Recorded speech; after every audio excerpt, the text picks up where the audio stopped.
Assalamualaikum warahmatullahi wabarakatuh dan salam sejahtera. Yang berusaha Puan Arinawati Ayub, Ketua Pustakawan USM. Yang berusaha Puan Radia Banujan Muhammad, Timbalan Ketua Pustakawan merangkap Ketua Seksyen Pengurusan Koleksi Perpustakaan USM. Yang berusaha Puan Husriati Hussein, menjalankan tugas Ketua Seksyen Pengurusan Perkhidmatan Perpustakaan USM, merangkap pengerusi bagi Simposium Perpustakaan Bersama Pusat Pengajian 2024. Hadirin yang dihormati, majlis diteruskan dengan sesi ketiga oleh Yang Berusaha Dr. Khairul Anwar Cik Azmi dari Pejabat Perundangan USM. Dr. Khairul Anwar bin Haji Cik Azmi adalah penasihat undang-undang Universiti Sains Malaysia. Beliau menyertai USM pada 2007 dan merupakan peguam bela dan peguam cara yang memiliki lebih daripada 24 tahun pengalaman sebagai pengamal undang-undang serta peguam bela dan peguam cara di Malaysia dan Australia. Bidang khusus beliau ialah segala yang berkaitan dengan hak harta intelek, plagiarisme, integriti dan undang-undang, salah guna kuasa dan rasuah. Beliau adalah pengerusi Majlis Penasihat Undang-Undang Universiti Awam Malaysia bagi penggal 2021 hingga 2025 dan pengerusi Perhubungan Negeri ACEIO Pulau Pinang. Beliau juga adalah Certified Legal Drafter of Royal Institute of Public Administration RIPA International London, Certified Arbitrator Malaysia Chapter, Certified Professional Intellectual Property Manager CPIPM daripada Malaysian Institute of Management, Certified Integrity Officer CEIO daripada Suruhanjaya Pencegahan Rasuah Malaysia, Certified Ombudsman from Pepperdine University USA dan International Ombudsman Association dan juga Legal Entity Appointed Representative of European Commission. Di peringkat antarabangsa, beliau aktif terlibat sebagai penceramah dalam bidang harta intelek dan plagiarisme di bawah payung UNESCO ISTIC Training Workshop on Technopreneurship di Thailand, Brunei, Kuwait, Perancis, Sudan dan Trinidad dan Tobago. Di samping latihan dan penceramah yang berkaitan dengan integriti akademik dan ombudsman di Paris, Stockholm, Helsinki, Tashkent serta di Seattle dan Los Angeles di Amerika Syarikat. Dengan sukacitanya dipersilakan Yang Berusaha Dr. Khairul Anwar Cik Azmi dengan pembentangan bertajuk Etika dan Integriti Penyelidikan dari Aspek Perundangan. Persilakan.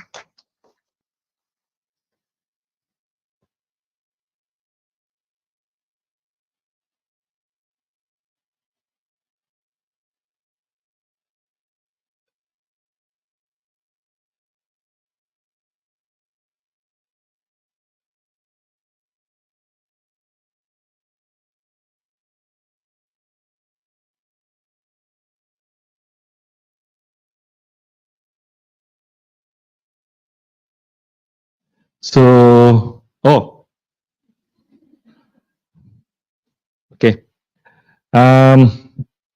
Yang Berusaha Puan Arinawati Ayub, Ketua Pustakawan USM. Yang Berusaha Profesor Dr. Aida Hanum Gulam Rasul, Pengerusi Jawatan Kuasa Penjagaan dan Penggunaan Haiwan. Yang Berusaha Puan Husriati Hussein, menjalankan tugas Ketua Seksyen Pengurusan Perkhidmatan Perpustakaan USM. Yang Berusaha Puan Radia Banujan Muhammad, Ketua Seksyen Pengurusan Koleksi. Yang Berusaha Puan Sumawati Muhammad, Timbalan Ketua Pustakawan, dan juga semua pegawai-pegawai kanan daripada Perpustakaan USM. Ramai kawan-kawan saya pun ada tu. Okay, thank you very much. Today, I guess we need to share the issues on ethics and integrity in research and also grant applications, grant expenditure, etc. So I'm not sure whether you are fully aware about the ethics and integrity, but the most important part is that every one of us has been taught over about to be honest when spending. You cannot steal other people's items. You have to be sincere, bercakap benar, tidak boleh berbohong, etc. Since we are in the childhood, so today's I think the same principle applies, that whatever that we do, including in our research grants, research activities, spending all the monies for research, etc., publications ethics, plagiarism, as well as the riding issue of riding. In bahasa, we call it boncengan gratis. So hopefully I will share briefly about the whole lot of this, including plagiarism. But before I forget, every one of us knows about plagiarism. Am I right? In bahasa, what is it we call? Plagiarism. Ciplakan. I agree. But other terms for plagiarism is academic misconduct or academics crime. Okay, the other things that you may not know is one istilah for plagiarism in Indonesia. Anyone from Indonesia here? No. Okay, so whoever can answer my question, I will belanja he or she for one nasi kandar for one whole day. Pagi, tengah hari, malam. And tengah hari can be squid, sotong kayangan. Malam can be with kambing yang mahal sekali lah. What is the other term for plagiarism in Indonesia? Yes. Plagiat atau plagiarisme is still used in bahasa. Other terms? Tak tahu sebab nanti ambil masa yang banyak pula. In English called academic adultery. Zina academic. Nasib baik tak sempat belajar sotong. Okay, kalau tidak kena belajar sotong.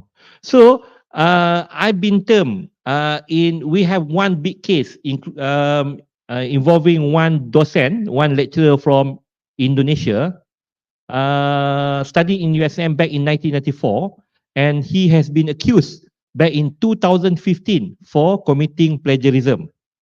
And as a result, that was the first time we conducted an investigation involving plagiarism for a thesis dated in 1993.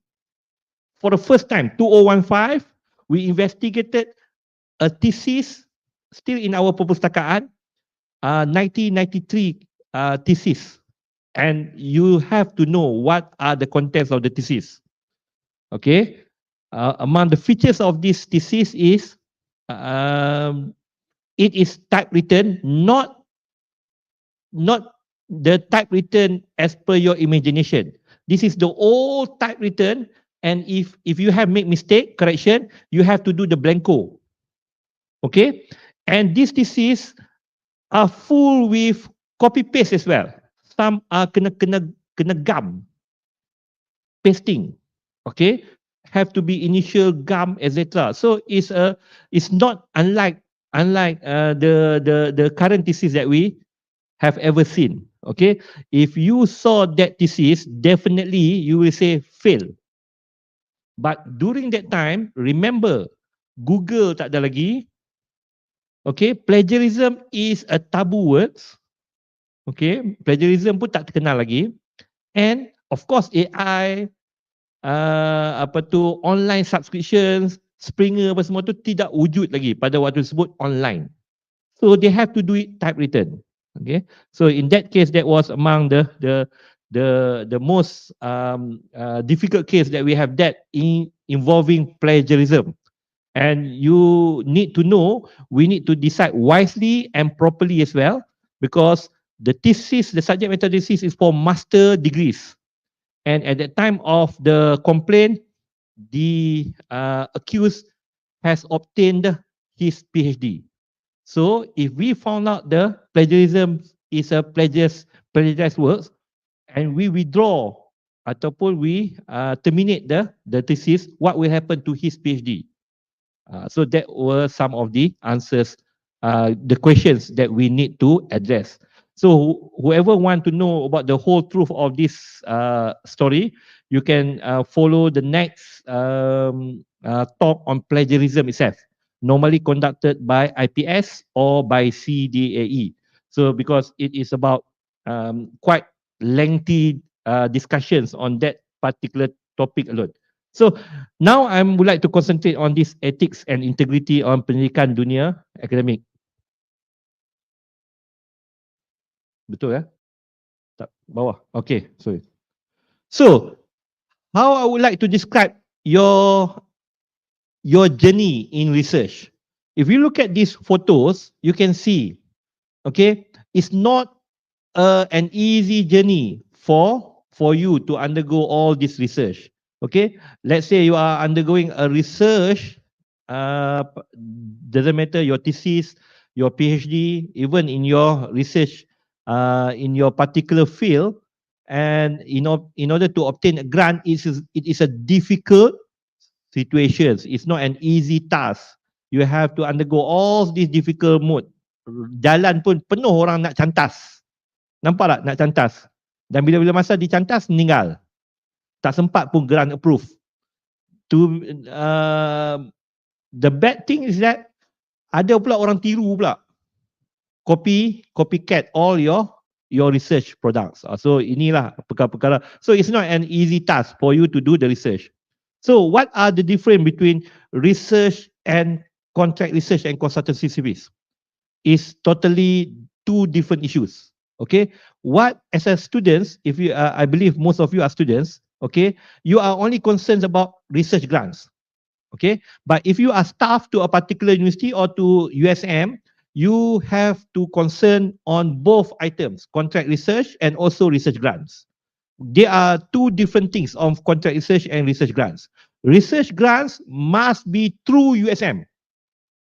Okay, contract research or consultancy service must be through our U-Science holding.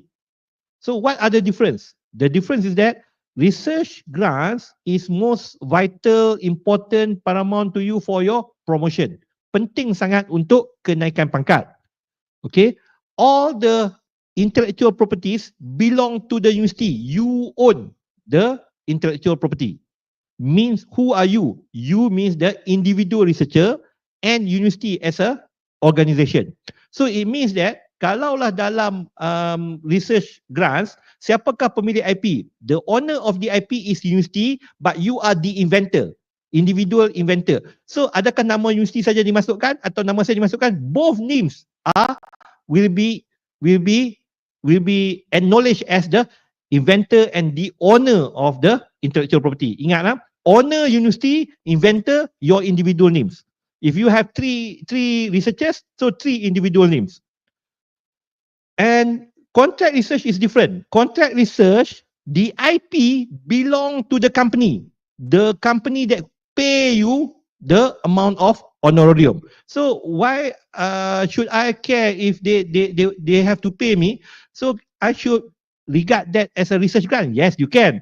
But some of the company, because the IP belong to the company, they want it through the contract research. So what is your task here? You need to increase your honorarium.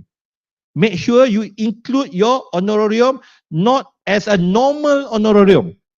You need to insert in your intellectual property itself. Harga kena mahal lah sikit daripada harga research. Research grant normally does not have honorarium, but we do believe, we do acknowledge that some of the research grant have honorarium, but it's not a big number, big amount of number. Okay, bukannya ringgit Malaysia yang tinggi. Okay, honorarium is not high. Tetapi if contract research, honorarium can be 70% or 80% of the whole amount of the contract research. So you need to understand there is a vast difference between contract research and consultancy service. Yang mana penting untuk promotion? Kenaikan pangkat. Kenaikan pangkat yang first thing paling penting ialah research grant. Second, if you fulfill the research grant baskets, research grants basket, then only you fulfill the contract research basket. Then only it's ideal for you to get the promotion. It's either the most idealistic or the most equal baskets has been fulfilled, both. Tetapi untuk students, you only need to concern about the research grant. If you are being included in a team for contract research, is a opportunity for you only to get some extra money, tetapi it's not a must to student. Okay. Okay, so like I said, research grant, remember, must be through university, and for USM, we have used the RCMO as the one-stop office to deal with all the grants. Okay, so intellectual property is different. Okay, look at this. If research grant, RCMO will be the one-stop center. Bersa will be the office that who deal with your grant money. Okay, the money need to be deposited into the account of Bersa. Intellectual property owned by USM. I put it government because USM is government, or joint IP. It can be also joint 50-50 between USM and Intel, for example, USM and Motorola. It can be, but it's not 100% theirs. It's not 100% theirs. Publication only USM. Okay, you can insert their name as a co-researcher, but not as a corresponding author or main author. Honorarium subject to the rules because it won't be a big amount. And how you going to spend the research grant? It must be through the Tata Cara Kewangan University. It need to be through vote. Okay, these are the synopsis of what is the research grants. However, if you do contract research and consultancy service, you need to do it through UScience. Can it be through USM? No, it cannot. When the word contract research, the word services come out, it need to be done through UScience. And fees and price, you need to fix it. You kena bagi harga. You are the one who fix the price. For example, normal price is 40,000. So because of it is contract research, they want to own the IP. So I suggested that you put the price of 100,000, for example. Because remember, every count of money, 28% goes to UScience. 20% goes to USM and UScience, 8% for service tax. The whole lot is 28%. 28%. So whatever that you want to do it through contract research, you need to do the extra 28% for the portion of UScience management fee. Okay, IP belong to USM, IP belong to the company, not USM. That's why you need to increase the price. And report or whatever it is owned by the company. It's not publication, it's a report owned by the company, and honorarium you can pay yourself. This is why UScience have the Millionaire Club. Believe me that UScience at one particular point of time, they have nearly 13 millionaire in USM. 13 millionaire because of they do the contract research equivalent to, let's say, 5 million. Then the amount of their honorarium is almost 2 million per researcher. Okay, so this is called Millionaire Club. Until today, okay, we have a few, maybe around 8 at this point of time in year 2024 or 2023. But back in 2015, we have roughly about 13, 14 millionaire researcher pensyarah daripada USM yang dapat duit nearly sejuta lebih setahun. So this is the liberty given to the academics or researchers when they do the contract research. So normally who are they? They are not at the 52 level. They are not senior lecturer. They are not associate professor. Very few associate professors, I agree. But most of them are at the full professor post because they have fulfilled the research grant. Research grant criteria has been fulfilled.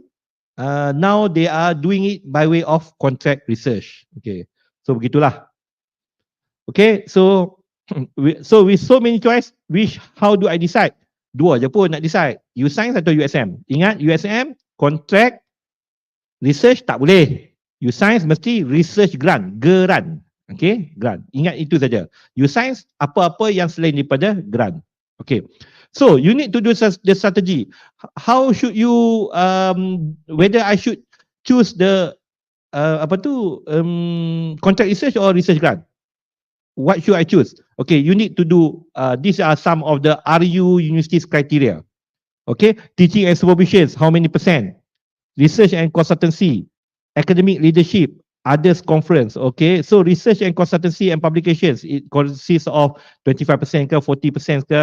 Okay, that's the weightage that being given. So you need to strategize in order for your promotion if you are lecturer. Even later, if you graduated, you want to be a lecturer, you also need to know what will be the research grant and research need.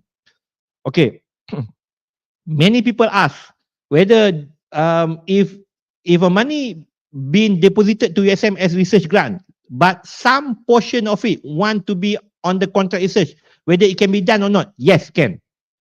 You can do research grant, let's say 1 million research grant, but 200,000 you need to do by way of contract research. So RCMO can transfer 200,000 to UScience for the contract research. So it can be done. The same goes to contract research. It can be part of it, can be research grant. So those who are smart enough, they want to do both, but it's not easy because of the intellectual property ownership. Intellectual property ownership is not easy because most of the company, they want the IP to be theirs, not USM. So in that case, you have to haggle, or you have no choice. You have to only select UScience or USM, only one. Okay. Some of the institutions, they only want to do regard it as grant. So you cannot do it by way of contract research. They don't allow it. So you have no choice. You have to park it as, you kena parking dia sebagai duit research grant, duit grant. Okay, these are the items. I'm not going to be okay. Now we go to the crux of the issue. Okay, about academic integrity.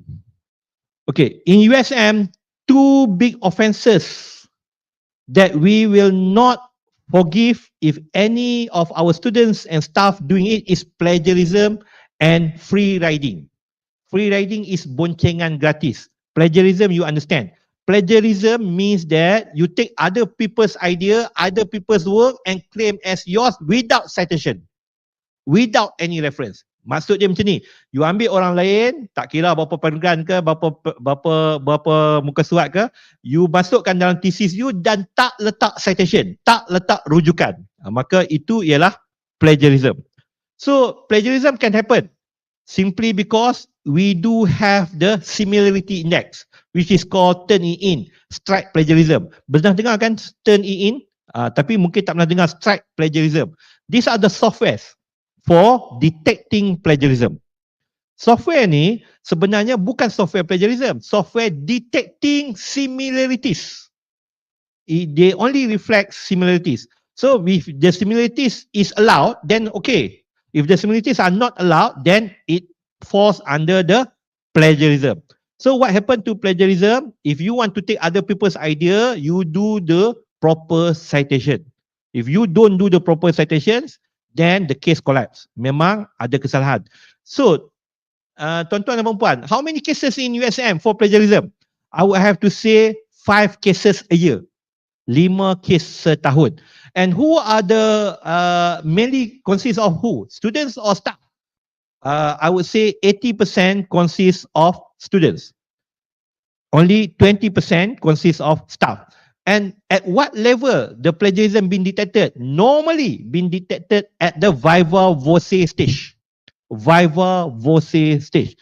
Maksud dia macam mana tau? You hantar submit untuk viva voce, you submitted for viva voce, and the internal and external examiners will examine the thesis. Of course, if they see the flaws of your English is too good to be AI, too good to be Google Scholars, Google apa? Too good. Sekejap English kokak, sekejap Englishnya wow. Mak Saleh pun tak cakap English macam ni. Mak Saleh pun tak tulis. And then these examiners will do the Turn-in testing. This is how they go. Okay? So normally they do when they found that the English at what stage is too good without citation, at one stage the English is too bad to understand. So these are the stage whereby the internal and external examiner will suspect the plagiarism may happen, and they can get the help from IPS to do the similarity index, and at the end of the day, they found out plagiarism. If plagiarism, you tak boleh kata what percentage are considered plagiarism. No. How many pages considered plagiarism? Even if one page out of 300 pages, if it is plagiarism, it's still plagiarism. But plagiarism stage 1, stage 2, stage 3, stage 4. Ada 4 stages. Stage 1, stage 2, stage 3, stage 4. Okay. So one page also plagiarism, 30 pages also plagiarism. Okay, so but what you need to understand is, if plagiarism, for example, what consists of plagiarism? You ambil orang lain without putting a proper citation. If you put a proper citation, it may fall under stage 1. Okay, category number 1. But if you didn't put it and so many pages involved, and then you may fall under stage 2 or type 2 or type 2, type 3, type 4. Okay, type 4 is the worst. Type 4, type 3, you cannot graduate. Whatever that you have spent your time, berapa lama dah habis pun, maka if you are type 3, type 4, insyaAllah bye-bye. You will not graduate it. So out of these 5 cases a year, how many being considered under type 1 and how many cases considered under type 3 and type 4? I would say 50-50%. Okay, some of it is in certain years, 3 out of 5 cases considered type 1. Type 1 can continue doing whatever I say. Type 2, 3, 4, stop whatever I say. Meaning that no grade, he or she, the student will not be graduating. She will not be graduating. So kena lihatlah lepas tu. So you may lupa apa yang saya maklumkan. Ingat, plagiarism, how to avoid it? Simply do a proper citation. Dalam dunia akademik, doesn't matter about how many, every paragraph you do the citation also doesn't matter, as long as you do the proper citation. Dan plagiarism type 4, normally if your conclusion, your methodology, your findings are also from others, your figure, your table also from other people, itu memang type 4 lah. Type 4. Nanti kita akan tengok because I was told about the retraction. Retraction also involve plagiarism. Normally retraction because of plagiarism. Normally. Okay. So why universities does not condone the plagiarism and also does not condone the free riding. What is free riding? Free riding ni macam ni. Mungkin untuk adik-adik yang dalam PhD mungkin tak relevan lagi. Okay, tetapi you need to understand free riding. For example, free riding normally involve siblings, husband and wife, and close friend. What happened to free riding? Free riding is, let's say, husband in a law field, okay, medical field. The wife is in the biology field. But every time the wife published, the husband's name also appeared in the publication, whereby the husband did not contribute anything. The husband is not his field. The husband knows nothing about it. But because of the issue of he or she need to publish, the wife or the husband includes their spouse into the articles. The same thing goes to a close friend. The same thing goes to abang and adik, abang and kakak, kakak and adik, something like that. So it goes to this reading. Maksud dia, seseorang yang bukan bidang dia masukkan because of close friend atau spouse ataupun saudara are related to. So that's called free riding. Okay, so what are the what do you think? What are the most notorious or the most frequently happen in handing the research grant? Okay, first of all, I would like to say about the issues of RA and RO. Every year, we have received reports that a particular supervisors have engaged 1 or 2 RA and paid each RA, let's say 2,500. But every month, the RA has been forced to banking back the money to the supervisors. That's the most frequent reports that we receive. So remember, every year we receive roughly about 2 cases a year. Abuse of power by the supervisors. I repeat, how it been abused. A particular supervisors have couple of grants. Okay, in one of the respective grant, he or she engaged 2 RA. with 2,500 ringgit per month for 12 months payment of salary. But he asked the RA, both RAs, to immediately, after every month, bank in me back 2,000 or the whole 2,500. Most of the cases, 2,000. Some cases, 1,500. Some cases, 50% of it, 70% of it, and bank it back to the supervisors. Okay? So this is a clearly abuse of power.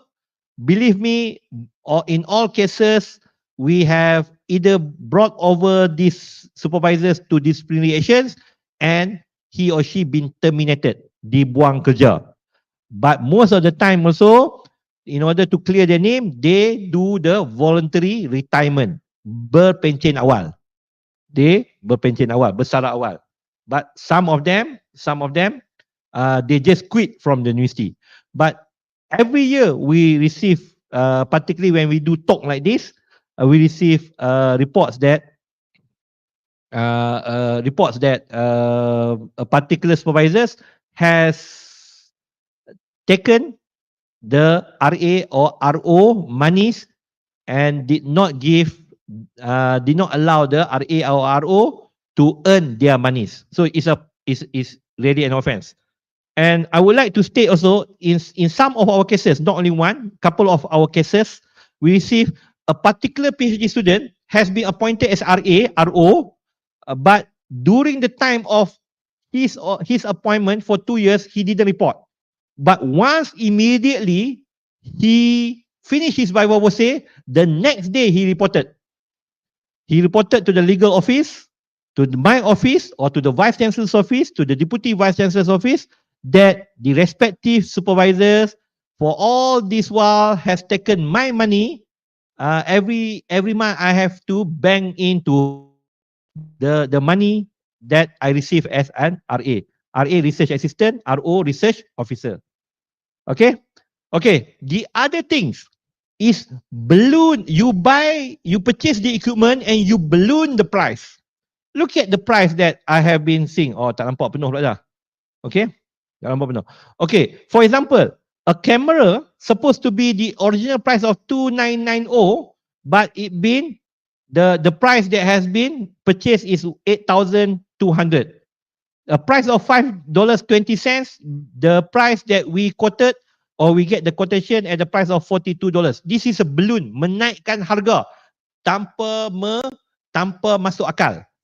And we do have a case whereby purchase of 2 laptops. How much a laptops normally price at the moment? How much is the price of laptop? The best laptop in town, in Penang. How much the price now? 13,000. Siapa ya? 13.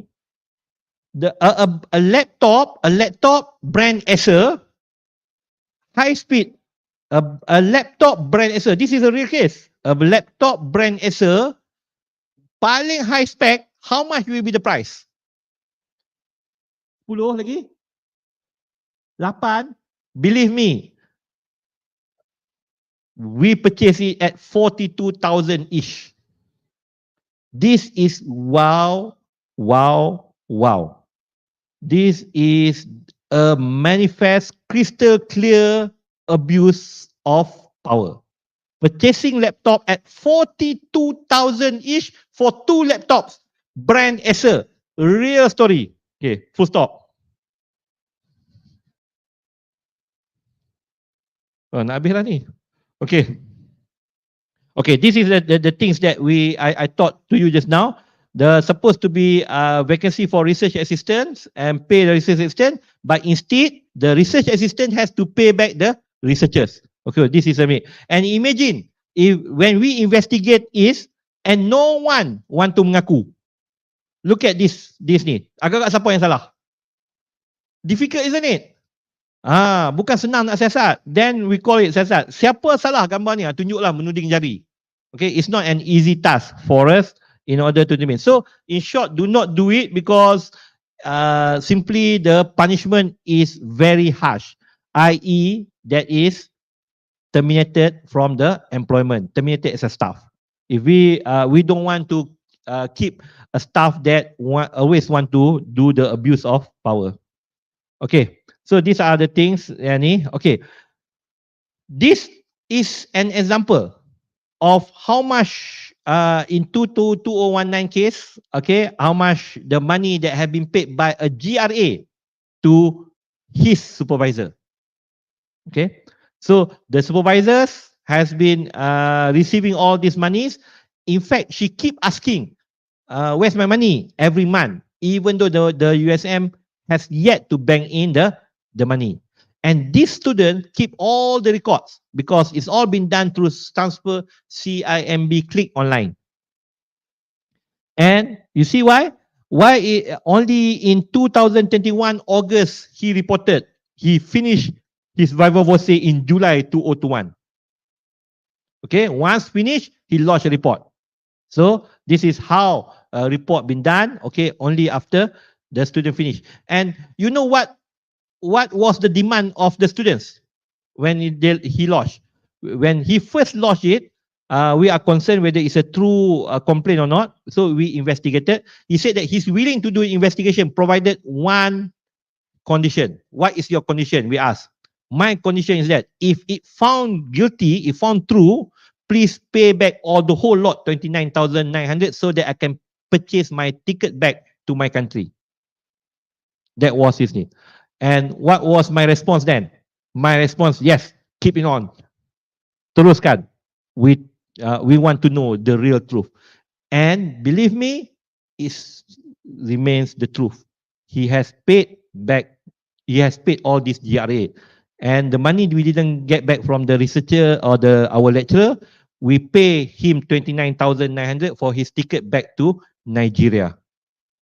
Okay, so that's how it happened. Okay, the next thing is that we receive also unethical things of fake receipt when claiming the grant research. You want to do, let's say, a simple things of accommodation. You book it through Airbnb or you book it through whatever is homestay, whatever it is. But it's a fake receipt. You stay only 2 nights, but instead you come out with 7 nights receipt. So it's a fake receipt, and that's quite frequent. In that case, we also considered a clear, a high risk of abuse of power, but normally it does not amount to until dismissal from the university. We normally goes at the reduce of rank, turun pangkat, yeah. If he has pangkat lah, he or she has pangkat. If he or she does not have pangkat, then okay. If you are students, we normally the punishment will be 2 semesters gantung for students, 2 semester. Normal punishment is 1 semester, but this is not normal punishment. We have goes to the extra mile 4 semesters gantung. Okay, that's the extra miles because of unethical things from one particular students. Double claim. What is double claim? Double claim, for example, you have been selected to do a conference, let's say in Kuala Lumpur or in Jakarta, for example. As a result, you've also been sponsored to go to this Kuala Lumpur conference or Jakarta conference. But the same time, he or she also claim from their respective research grants. So this is called double claim. You claim from your research grants, and you also get some full sponsorship from the sponsors or from the conference. So you do this double claim, and it's also definitely is a clear unethical, and you can be subjected to disciplinary actions. Okay. Pakat dengan vendor. Pakat dengan vendor is another important things whereby normally it involve purchase of cartridge or toner. Okay, you won't realize that to some outside there, pakat dengan vendor or you cooperate with the vendor, you can earn a lot of money per month. How it happened? we have received a lot of issues in regard to the purchase of cartridge or toner. Black and white toner is RM100 per toner. Colored toner is RM200. The cheapest one is RM180. You can imagine the vendor, the students or the staff will pakat with the vendor something like this. Order 10 black and white, order 10 colored toner, but the only colored and black toner been delivered is 10 black toner fully delivered, but colored toner only one been delivered, 9 being converted to cash. Can you imagine 9 times RM180 or 9 times RM200? How much is it? It's about 1,800. Can do that money per month or bi-monthly. So that's how the pakatan with the vendor, particularly almost every year we receive the pakatan in terms of the vendor of toner at this point of time. Of course, we do have other terms like A4 paper, etc. But the most difficult one to trace, because you cannot easily identify the used toner and the non-used toner. It's not easy to identify. Okay, but believe me, we do have that kind. We know that tactics. We have been catching those culprits who did this. Okay. Okay. Okay. Now, if you are not sure how you would like to accept a sponsorship, can you please read this letter first?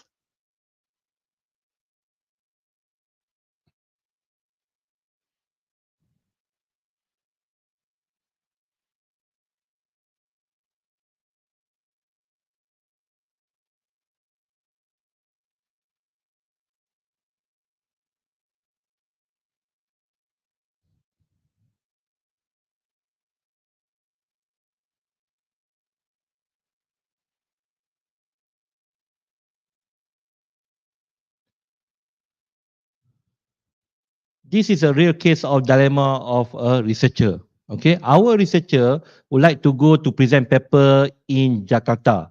The cost of the whole lot will be around 5,000 ringgit only. Okay, it's not London, it is Jakarta. 5,000 ringgit. So he sent this letter to a company asking for sponsorship. And look at the title, application of travel grant award from blah blah blah. Okay, it happened in 2023. Those that I blanco just now blue down there is the amount of 5,000 ringgit. I have to hide it, but somehow this company call up the bursar and ask whether this baki masa 5 minit. Okay. This company call up the bursar asking whether this is a genuine letter or not, because he suspect something amiss. Okay. What happened? Bendahari escalate it to legal. When we found it, okay, we said that you cannot send this letter and somehow kutuk USM, isn't it? Isn't it? Kutuk USM lah. If you baca that letter, nampak bagus USM ke tak bagus? Is it good for USM, that letter? As someone be patient on research, it is almost impossible to move ahead without any financial aid. UCSF had given permission for me to participate, but unfortunately, financial support was unavailable. Therefore, I seek. Okay. Paragraph 2, the university had their own policy in giving monetary allocation to research that had secured themselves a grant, whether the university from the MOHI. As a chance very thin for winning this grant, many of us were left behind in promoting our research and innovation out from Malaysia. Okay, so a clue. If you want to apply for sponsorship like this, do not apply for sponsorship, but apply as a research grant aids. Jadikan research grants. Once the money 5,000 enter into your RCMO, is considered research grant. You can use this 5,000 to purchase a ticket and also the hotel. But remember, your KPI basket from remember, this is from company. Let's say, for example, this is considered outside grant, not internal grant. The markup for KPI is high. So this is how you do. Should not apply for to buy the flight ticket, but apply for research grant. That money, you can do anything, including to purchase the flight ticket, accommodations, your subsistence allowance, makan allowance, more, everything there. Okay, so 5,000 is okay for us to get the grants, to be considered as a grant. But in this case, he or she, in this case, this researcher made mistake, and we explained to her that she need to do by way of research grant, not by way of asking for sponsorship. Sponsorship goes to her own pocket money. Research grant goes to RC, MO, and Bursa. That's how it works. Okay, so resolve conflict and boost productivity. Okay, this, if you do it external grant, so it will be your points. 5 minit lagi ya. Tak jalan dah.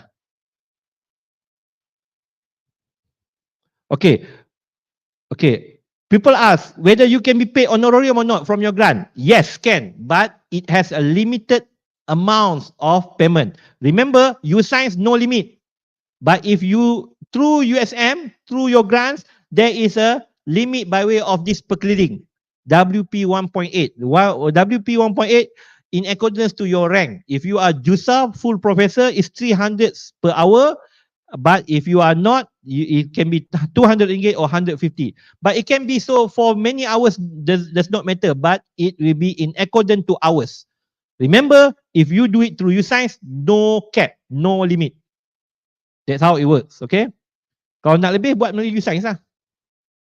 Okay? Kalau nak lebih. Okay, Presiden Media and Club. Okay? So, those who can read bahasa here, otherwise, don't read, you see the photos only lah. Okay? Okay, salah guna kuasa pensyarah didakwa di, this is involving research grant as well. It's a celebrity.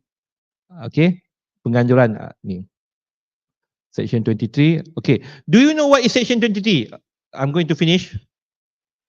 5 minit tapi pukul 3 ni. Q&A. Q&A tak ada lah. Tak payah ada lah. Okay. I would like to share with you Section 23. This is relevant to all the staff. Not particularly relevant to students. But to students, you need to understand it. Because future, you still need to understand it.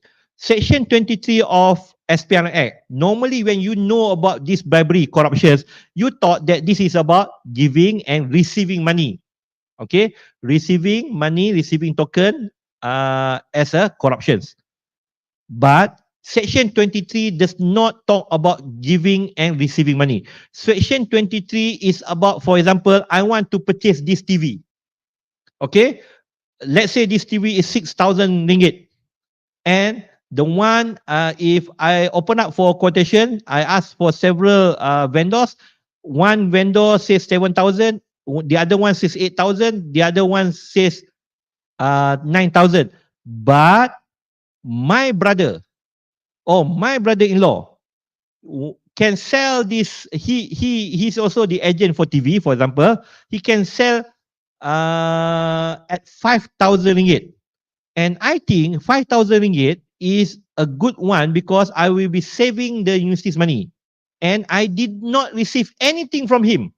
He also did not receiving anything from me. He did not, I didn't receive any, orang kata apa, bukan allowance, apa, commission. I didn't receive any commissions, etc. Okay, so I think I'm okay. I can purchase from my brother-in-law. Remember, whenever I purchase this TV from my brother, it's contradicts Section 23 of SPRM Act. Section 23 is about procuring contract, anything purchasing from your relative, saudara mara terdekat. Who is saudara mara terdekat? Saudara mara terdekat, mak, ibu, ayah, bapa mertua, bapa tiri, mak saudara, bapa saudara, sepupu, sampai sepupu saja. Adik, kakak, adik tiri, si ibu, sebapa, semua masuk. So daripada ibu dan ayah, isteri, sampailah kepada sepupu. So whenever you allow, if you are the chief, ketua ataupun procurement clerk, you purchase it from your relative, it is contravening Section 23. Section 23 bukannya terima rasuah, beri rasuah. Section 23 beli daripada saudara mara. Termasuk juga perkara-perkara yang melibatkan advantage kepada saudara mara, termasuklah sebenarnya melantik saudara mara terdekat bekerja dengan USM. Okay, itu juga Section 23. Pernah jadi ke dekat universiti? Pernah jadi. Because if you remember, if you want to Google, VC of UPSI has been charged in court for Section 23, melantik anak dan menantu menjadi pegawai universiti. Okay, so pity him because it is not by intent. However, he has been convicted guilty at the session court. He appealed, convicted guilty at the High Court. He appealed not guilty at the Court of Appeal. Okay. Immediately today he has been declared not guilty. 2 days after that he passed away. That was the story of Profesor Datuk Zakaria Kasar, arwah, orang sangat hebat, and to me he did not do anything wrong, because you know why? Simply because there was a clear ada perkara yang tak bagus lah berlaku. I'm not going to explain lah. Tiba-tiba nak explain tapi macam tak explain lah. Not going to explain. Tapi to be honest, since I quote his case, I believe he's not guilty. But can you understand how he's been into this misery of being charged in court? Okay, dia dah pencen, being charged in court, people look down to him, people don't want to talk to him, he lost friends, etc. He been embarrassed in many ways. Okay, so it's not berbaloi pun untuk berlaku perkara sedemikian. Okay, so konsep keluarga, no. So for example, ketua pustakawan, just example saya ketua pustakawan, cannot give anything to relative dia di perpustakaan. But relative dia can get the contract at my office, because at my office, she's not the ketua. Understand it? Okay? The only thing that the whole university cannot take any tender if the vice chancellor's siblings. Saudara mara vice chancellors. Sebab dia semua dia kawal satu universiti. Saudara mara naik chancellor tak boleh lah. Tapi saudara mara ketua pustakawan di perpustakaan saya tak boleh. Saudara mara PUU di pejabat perundangan saya tak boleh. It can goes to your PTJ, etc. Okay, next. Okay, pensyarah buat kontrak palsu. Tengok senyum lagi. AP59 tak sebat, pecah kecil tak sebat. I don't understand sumbangan.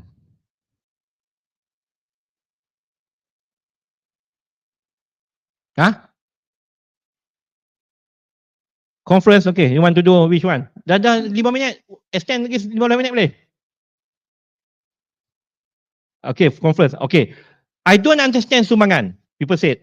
I don't understand. Sekejap boleh, sekejap tak boleh. Apa dia ni? University, you don't have prinsip. Sekejap boleh, sekejap tak boleh. Okay. So, minta sumbangan for conference sponsorship. You are allowed to apply for sumbangan, provided if monetary value need to be banked into the bendahari. Not to the bendahari persatuan. Bendahari of USM. If it is in kind, you have to snap a photo, gather all the items, snap a photo and do it as an evidence that it is a gift in kind or donation in kind from me. So what happened was, if you are giving it to persatuan, bendahari persatuan, so it may open to complain to the SPM, and SPM will go and come and investigate. So, how to do it? To do it is that, the word boleh, yes you can, but provided that you do it through universities, through the bendahari. So, if bendahari people here, you need to tell them, look, this is kind of donation, allow me to spend more flexibly. Janganlah ikut peraturan lebih, because this is donation for the purpose of that conference. Okay, can you read this? Sukacita maklumkan, Suruhanjaya Pencegahan Rasuah sedang meneliti isu berkaitan tata cara mendapatkan penajaan penganjuran tindakan ni. Okay, so this is an email from Joharim and SPRM officers to me, wanting to investigate about a club that has asked sponsorship and the sponsorship in terms of monetary amounting to almost 20,000 goes to the account individual of Bendahari Debt Persatuan. Debt Persatuan is within USM. Okay, when was the date? Okay, 12 October 2023 lebih kurang. Okay, these are the kind. I want to show you whether betul ke SPM is really serious in investigating this. Yes, if they receive complaints, they will come and ni. So in this case, we have problem to explain because the money goes to individual pockets. Remember, if it goes to Bendahari pockets, you will be senang lenang. Don't worry about it. Okay, so itu sahaja yang saya punya kepentingan. It need to go through Bendahari. So if you are from other campus also, to Bendahari that campus. Okay, look at this. This is from September 2023, persidangan antarabangsa at Sains untuk memohon sumbangan daripada YB Datuk sebanyak 20,000 bagi penganjuran. Okay, okay. So in that case, if YB Datuk want to donate this 20,000, he can. The 20,000 goes to the university's money. Remember why we do it? First thing is that to avoid from allegation that you are corrupted. Second is for KPI. This is considered as a donation, gift to the university for Myra things. Yes. The money goes to USAID also will be subject to review. But better. The money goes to UScience, money goes to USM there won't be an issue. Money goes to UScience, UScience has to defend it. Normally, UScience will not accept donation. UScience accept only consultancy services. So that's a problem. Okay, so jenuh nak jawab lah, jenuh nak jawab. Tetapi it will be tidak terjawab. Sangat berbahaya if it goes to individual Bendahari Persatuan. Okay, so if you want to know, use the Bendahari USM. Remember two things why, to avoid allegation, perception. Second is for the counting of KPI Myra. Okay, saya kena berhenti lah kot. Ni nampak garang lah peserta belakang. Okay, okay, ini dah tak tahu banyak ke ni? Cosmo test. Satu Cosmo test. Okay. Okay, last one for me. Last one. If you are not sure whether this hadiah, whether this donation need to be accepted or not, you are not sure. Please use this test. As far as I'm concerned, it works. It makes sense. What is the test? It's called Cosmo test. What is Cosmo test? To you, this is a tabloid newspaper. Okay. To non-Malaysian, this is tabloid newspaper. It's a newspaper. Okay. Cosmo test. Siapa baca Cosmo? Angkat tangan. Tak mengaku. Prof saya Datuk siap geleng kepala lagi. Nampak sangat malu baca Cosmo. Nampak sangat tu. Geleng kepala. Okay. Because why? Because geleng kepala lah we buat Cosmo test. Cosmo test is the tabloid punya newspaper yang akan sensationalize. Nak sebut pun susah. Escalate, sensationalize. Buat ni. Contohnya bagi apa? Macam ni lah. Nampak? Ni apa masalah dia ni? Apa masalah pasukan tu dengan curi kabel? Tak ada kaitan. Ini mesti Liverpool ni fan lah tulis ni. Saya heran. Sebab tu kita kata kita buatlah Cosmo test. Sebab Cosmo will escalate. Okay, those yang unreasonable. Curi kabel lah yang pergi sampuk dengan pasukan kita tu. Buat apa? You Liverpool lah, kita baru keluar gua. Okay. So bayangkan you dibawangkan. Okay, tak ada apa. Okay, ini satu lagi tanya. Ini sebenarnya boleh buat ni apa? Boleh buat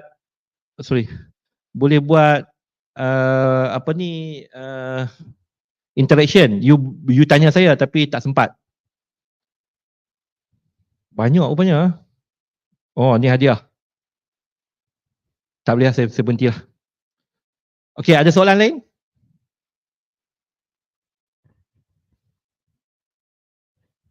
Ada soalan? Yes, please. Yes. For the plagiarism, type 1 and type 2 plagiarism. As a student for thesis and for publication Q1, Q2, for the thesis, if I cite each sentence from all references I used, I end up, I think, with 1,000 citations, like references. This is one problem. For the Q1 manuscript last month I published. The editor asked me in the last edition, like, to remove 100 citations.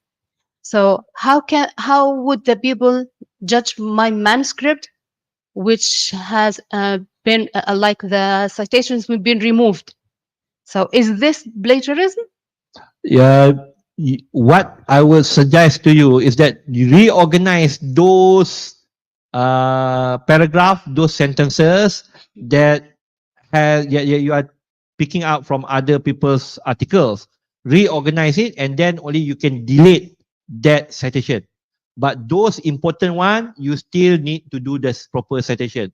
So what I would suggest, the hundreds citations that you think need to be removed, you have to reorganize the sentence, then only you can remove the citation. Reorganize, not reword. Reword different from reorganize. You have to reorganize, use your own word. Use But your own paragraph. still the thoughts, not my thoughts. But when you reorganize it, it will not fall under plagiarism per se. But this is plagiarism. But it's not under plagiarism because you reorganize it to your understanding. Oh, it's not clear for me, but okay. Yeah, that's the only way. If you reorganize it, it won't be plagiarism. That's my word. It's okay. Okay. So last one. What are great gift for sometimes kita terima hadiah. Kita terima hadiah. Hadiah ini pelbagai. Kami menerima laporan bahawa satu lecturer lelaki ini menerima bunga dan coklat Ferrero Rocher daripada student dia, dan end up student dia mesti dapat A yang bagi bunga, yang tak bagi Ferrero Rocher semua dapat B. Okay. So kita kata macam mana you punya tahu, sebab saya tak bagi Ferrero Rocher. So kita panggil pula lecturer tersebut, why you accept this? Because Ferrero Rocher dan sebagainya tu kalaulah bahawa dalam satu keadaan boleh terima, tapi kalau setiap kali exam daripada pelajar yang sama, kita ada masalah. Okay. Okay. So bagaimana nak selesaikan perkara ni? Okay, kita ada ramai pensyarah yang terima hadiah perfume. Okay, whether it is allowed or not. Okay, believe me, it is allowed, no problem. As long as this is kind of perfume below 300, below 500 ringgit, we are okay. If $30 lagi okay. Okay? If bag sembunyi also, we won't kacau. We won't kacau, accept it. But we do a proper advice. Accept it after the exam, after the viva was say, after he or she graduated. You can accept it. So what happened before he or she graduated, keep it to the students. Once finished during the convocation day, or once you want to fly for good to your country, then you can pass, you can accept the need, because it's a sembonia. It's a sembonia. But then it comes to jam, citizen. Q&Q tak apalah ambil, Q&Q jam. Okay? Ini citizen. Citizen also can be $1,000 ringgit above. Okay, this 1 grand punya jam. Okay, so you accept it only after he or she graduating. However, when it come to this bag and it's not a copy bag, bukannya tiruan, bukannya batu feringgi, you cannot accept this because this is more than 10,000. So the problem is this kind of LV, this kind of need, and we have one case of 10,000 ringgit physical money has been passed over to a particular Professor Madya. When the Professor Madya buka, kata is money, nak buat apa ni? Then the students left her. And then as a result, she reported to legal office. Kita kata bagi balik. Because money, 10,000 ringgit, and soalan pertama kita tanya ialah whether he or she finish his viva or not. Not yet. If not yet, do not accept it. So, indirectly I was saying, if yes, macam mana? If yes, money still cannot. But if yes, LV okay. Kita okay. But you have to declare it by satu borang perisytiharan hadiah. You have to declare it. Okay, dia ada satu borang perisytiharan hadiah, penerimaan hadiah. So, jikalau declare perisytiharan hadiah tu macam mana? Macam ni, jangan risaulah, dengar sampai habis. Bila declare perisytiharan hadiah ni, that hadiah belong to the university. Tapi you pakai. Okey apa? Okey lah, lama-lama beg tu pun koyak bagi balik kat universiti. Not bad lah. Tak teruk. Okay. So, kenapa begini? Because the peraturan say so. I cannot say that you can accept the bag. No, you can accept the bag provided first we ask whether he or she graduated already. Convocation dah habis. Okay, fine. Second, we ask, okay, dah ada, you fill in the form. Fill in the form macam mana? Jadi milik universiti, rugilah saya. Yes, jadi milik universiti tapi you pakai. Okay. Tapi ada satu risiko. That borang have to be your ketua jabatan sign. Ketua jabatan waktu terima borang nak sign, setuju. Tapi beg itu saya pakai. Ketua jabatan pakai. Then the case gone lah.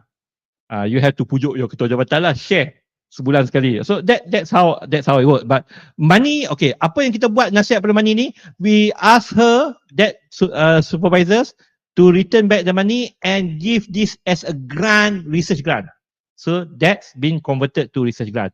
Okay. So research grant untuk apa? Untuk taja dia balik. Untuk taja pelajar tu balik. That's legal. That's allowed. Money goes back to the RCMO. So we thought lah, we pun nak duit juga. So convert it to research grants. From where? Pakailah company ayah dia ke apa? Dalam kes dia, company ayah dia. Okay. Okay. So to be honest with you, one particular country has the culture of giving this gift. So this is how you should do. Okay. Okay. Okay. So last kali lepas video ni lah. Tiba-tiba ada video ni pula, saya lupa lah.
Okay, last. Agak-agak apa pesanan dia? Mak dia. Last. Cepat ni. Jangan keluar rumah. Dia keluar rumah tak?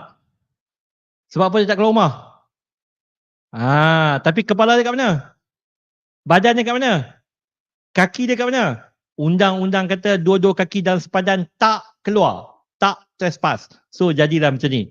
Okay? Itu. Thank you.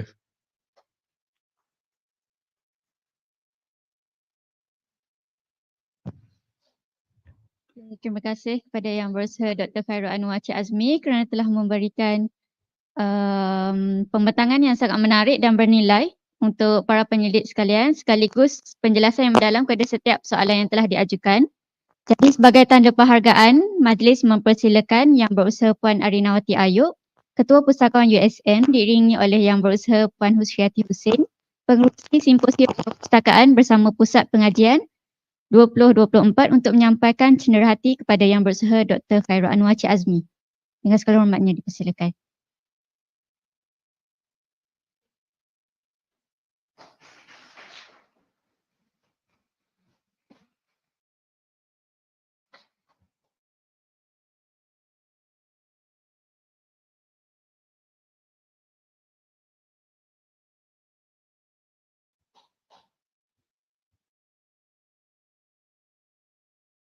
Pengajian berkonsepkan forum yang mana sesi perbincangan pada petang ini akan melibatkan seorang moderator dan 3 orang ahli panel jemputan.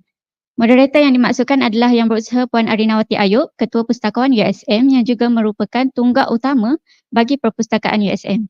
Pada hari ini, beliau akan menjadi pengemudi yang berperanan untuk melontarkan soalan-soalan kepada barisan ahli panel jemputan. Seterusnya, saya menjemput Puan Arinawati untuk ke hadapan. Dan saya juga ingin menjemput barisan ahli panel yang merupakan pakar dalam bidang masing-masing, iaitu panel pertama yang berusaha Profesor Dr. Saidatul Akmal Muhammad, Pengerusi Jawatan Kuasa Dasar dan Etika Penyelidikan USM. Panel kedua yang berusaha Profesor Madya Dr. Wong Kah Keng, Ahli Setiausaha Jawatan Kuasa Etika Penyelidikan Manusia JPM. Dan panel ketiga yang berusaha Profesor Dr. Aida Hanum Ghulam Rasul, Pengerusi Jawatan Kuasa Penjagaan dan Penggunaan Haiwan USM JKPPH.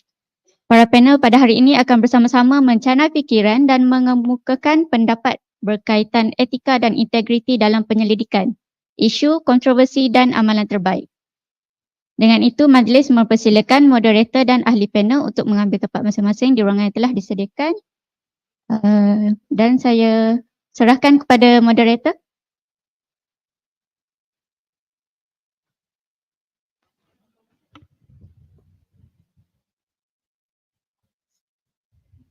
Bismillahirrahmanirrahim. Terima kasih pengerusi majlis. Assalamualaikum warahmatullahi wabarakatuh dan selamat petang. Very good afternoon to everyone. So, terima kasih saya ucapkan kepada panel yang telah sudi menerima kita punya jemputan untuk sama-sama pada sesi petang ini. Petang agak mungkin ada yang sleepy sikit lah kan. Tapi mungkin kita akan penuhkan sesi untuk ada pada hari ini. Sebelum tu saya mengalu-alukan kehadiran panel kita, Profesor Dr. Saidatul Akmal Muhammad, Profesor Madya Dr. Wong Kah Keng dan juga Profesor Dr. Aida Hanum Ghulam Rasul kerana boleh bersama-sama kita pada hari ini. So tanpa untuk dia punya pengenalan, saya rasa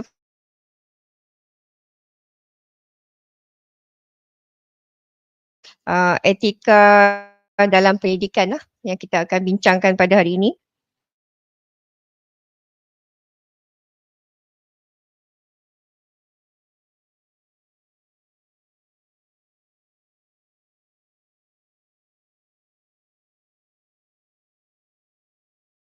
Langsung untuk petang ni, kita akan terus, saya akan bacakan biodata panel pada petang ini. Ya. Okay. Ada kesilapan pada ni image paparan Prof Saidatul dengan Prof Aida. Ini ada etika tak Prof? Doktor? Ethics ni, integrity ada ke kesan dia? Boleh buat pembetulan ke ada retraction? You need to be retracted. Sorry. Okay, terima kasih Prof. Minta maaf atas kesilapan tersebut. Okay, saya teruskan dengan baca biodata. Mulakan dengan Profesor Dr. yang berusaha Profesor Dr. Saidatul Akmal Muhammad, iaitu pengerusi Jawatankuasa Dasar dan Etika Pendidikan USM. Beliau merupakan seorang profesor dan turut memegang amanah sebagai pengarah di Pusat Kajian Wanita dan Gender Kanita, Universiti Sains Malaysia. Mula menyertai USM pada tahun 2005 setelah berjaya menamatkan pengajian di peringkat Doktor Falsafah PhD dari University of Birmingham, UK. Bidang kepakaran pendidikan beliau adalah Welfare Economics, yang mana tumpuan lebih ke arah well-being of vulnerable groups and social protection. Turut berminat dalam bidang kajian berkaitan kelestarian, pembangunan ekonomi, interest includes ini apa pula bahasa Inggeris keluar ni? Including sustainability, development economics, pelancongan dan ekonomi warisan serta kewangan awam. Okay. Beliau turut menjadi pakar rujuk dalam bidang kepakarannya bagi beberapa buah organisasi sama ada di peringkat nasional maupun antarabangsa seperti OECD, Korea Policy Center, United Nations Research Institute of Social Development, Open Budget Partnership, Penang State Government and Economic Planning Unit.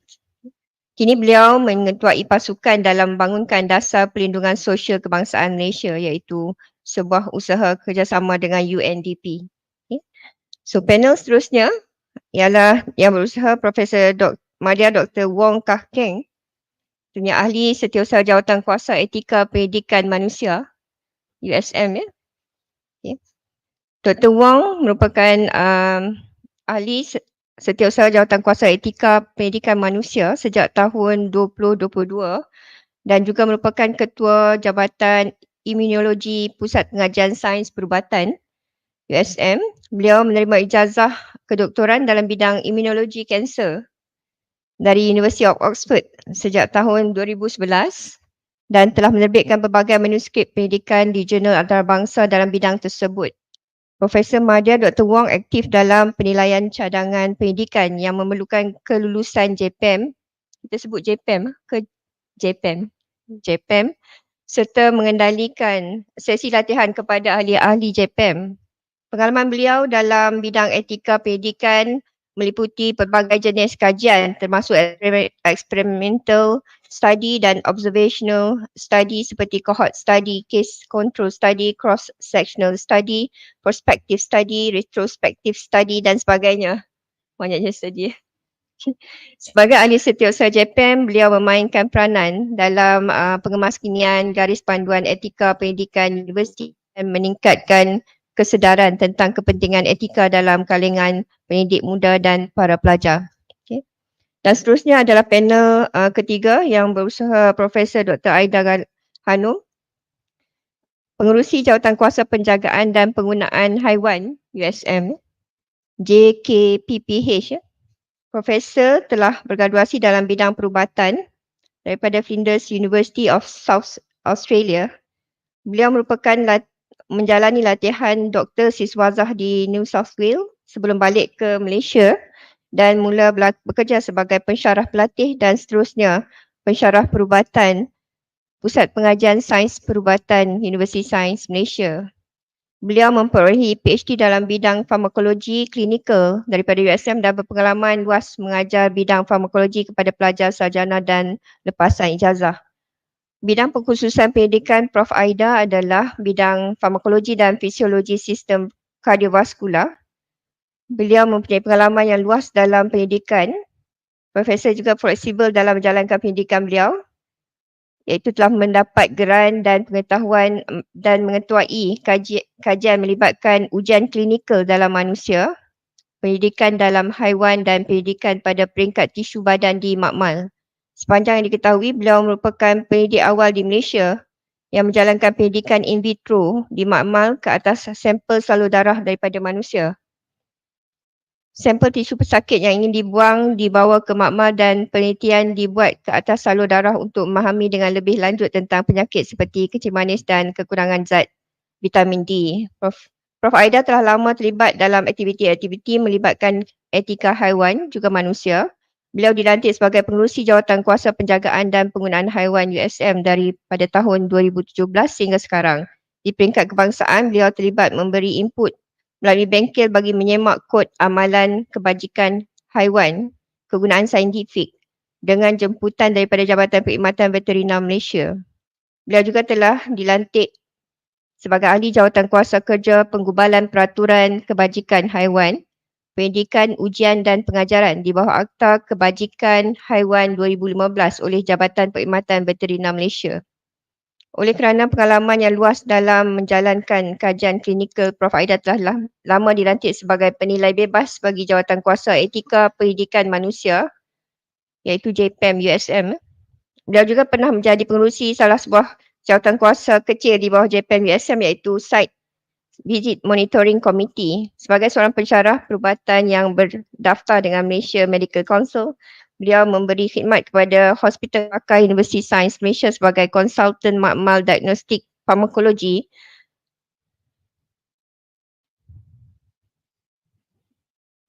yang menyediakan servis pengesanan dadah salah guna dalam urin pesakit dan pemeriksaan kesihatan. Iaitu terima kasih untuk sharing of the biodata kepada 3 panel. So seterusnya adalah kita mulakan Prof. Untuk soalan kita pada pusingan yang pertama iaitu kepada Profesor Dr. Saidatul.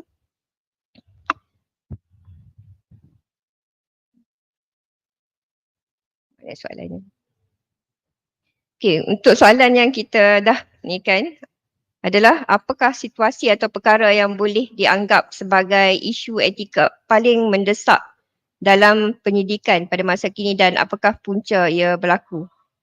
Silakan Prof. Terima kasih. Assalamualaikum dan selamat petang. Terima kasih Puan Arinawati dan terima kasih juga kepada pihak perpustakaan di atas jemputan saya mewakili Jawatankuasa Dasar dan Etika Penyelidikan untuk berkongsi sedikit sebanyak maklumat daripada Jawatankuasa Dasar Etika dan Penyelidikan ataupun yang kita short formkan kepada DEP berkenaan dengan isu-isu etika dan juga integriti dalam penyelidikan dunia akademik. Kalau kita lihat soalan yang telah diajukan kepada saya sebentar tadi oleh Puan Arinawati adalah apakah dia isu-isu integriti ataupun etika yang mendesak sekarang ini yang kita bincangkan. So di peringkat jawatankuasa, satu isu yang kita telah bincangkan dan telah pun kita masukkan di dalam dasar yang akan kita murnikan adalah isu retracted journal, iaitu jurnal yang ditarik semula penerbitan sama ada daripada penyelidik itu sendiri maupun daripada penerbit. So ini adalah satu isu yang amat kita katakan membimbangkan. Kalau kita lihat data di USM tidaklah banyak.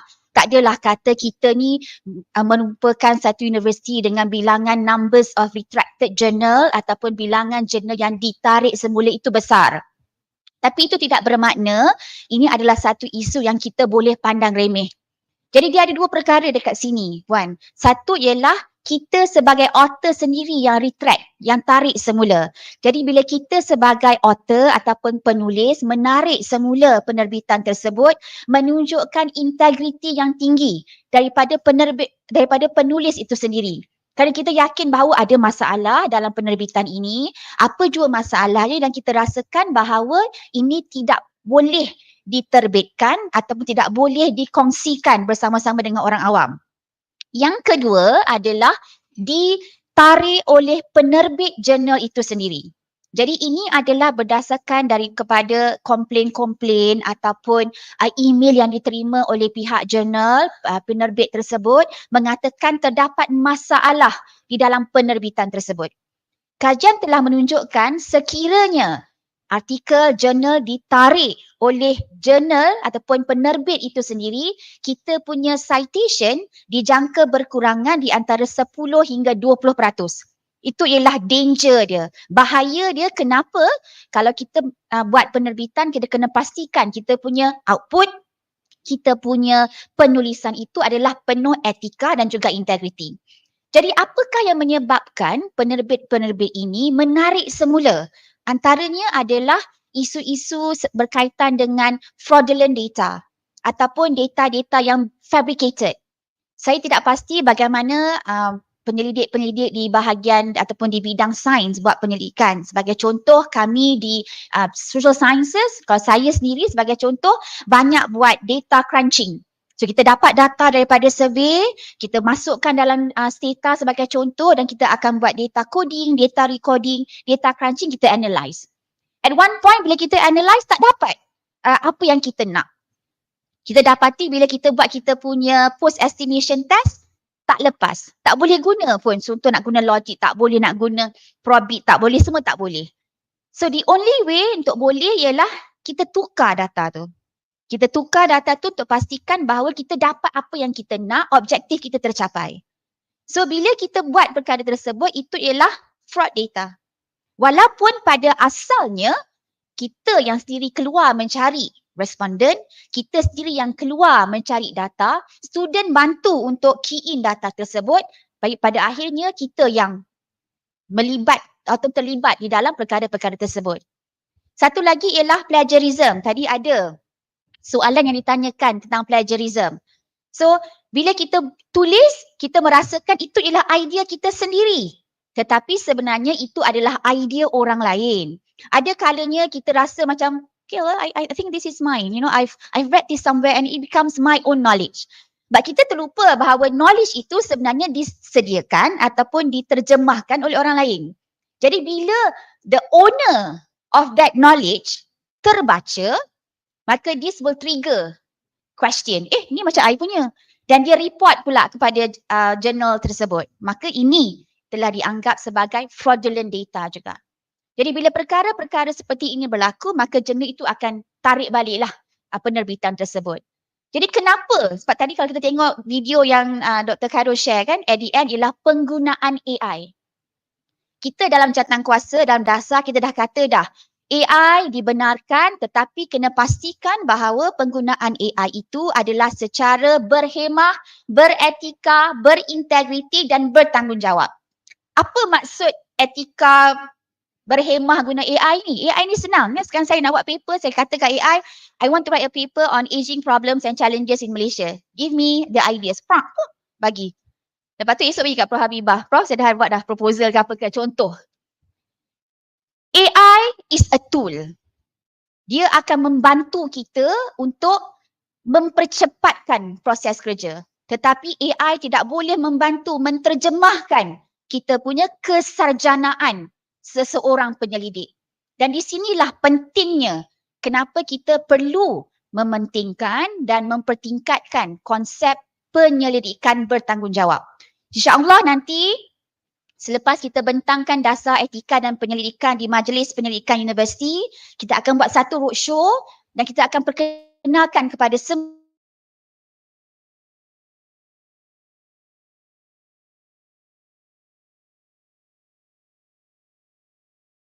ambil sebagai satu tata cara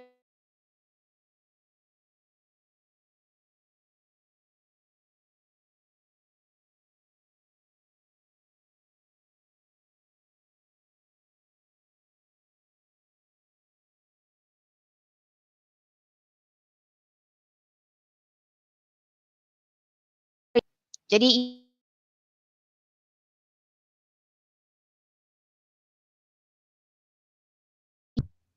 kasih isu pun ada perbincangan bagi kita. So kita untuk itu kita tunggu dasar etika pendidikan yang akan kita ni kan dan kita selaraskan penggunaannya. Okey. Dengan itu saya nak dalam masa yang sama saya nak maklumkan turut serta bersama kita pada petang ni Prof Habibah, kita punya Naib Chancellor Timbalan Naib Chancellor RNI. Terima kasih Prof kerana sudi bersama kita pada hari ini. Okay, kita teruskan untuk panel yang kedua, Dr. Wong. Okay. Untuk kita tanyakan soalan yang berkaitan dengan isu etika dan integriti, iaitu bagaimanakah Prof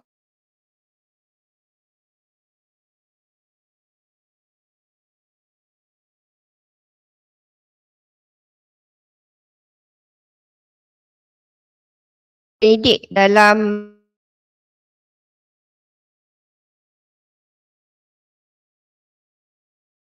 mengatasi isu etika dan integriti. Untuk pengenalan, so sediakan sedikit slide so to make things easier, I think. So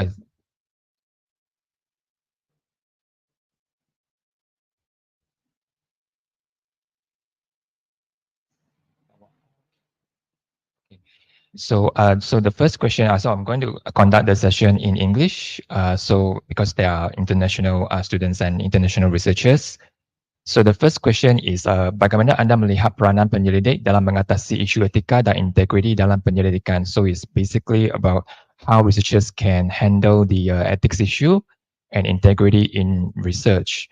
So a lot of people think that research ethics approval seen as a hindrance. You know, a lot of people, they try to apply for human ethics with us at JPM and they want us to expedite as soon as possible. But I hope that people understand research needs a lot of people. So JPM provides a platform for us to bring the researchers together and also the members of the public to suggest ways to improve the research. Okay, so the number 2 is, so research ethics is actually an external QC for our research proposal. So before the approval, feedback is to improve the scientific contents and also the patient safety and confidentiality. So after the approval, some of the research, especially on the clinical trials, require us to continually follow up on the review. So we actually have to track their progress. So us at JPAP, us at the Human Ethics, we actually serve as an external QC to ensure to remind the researchers to follow the protocols, and also if there's any deviation from the protocols, then they have to justify. So it's basically as an external QC to make sure that the research is being carried out correctly. Okay, so for some of the researchers, they don't need us to actually follow up after the approval. So the researchers themselves are actually responsible to be the internal QC. Basically, the researchers themselves, they have to adhere to the approved protocols. So meaning that so the ethics is not just about following the rules, but also scientific quality, rigorous documentation, and transparency are very important, and also by a strong desire to elevate human sufferings.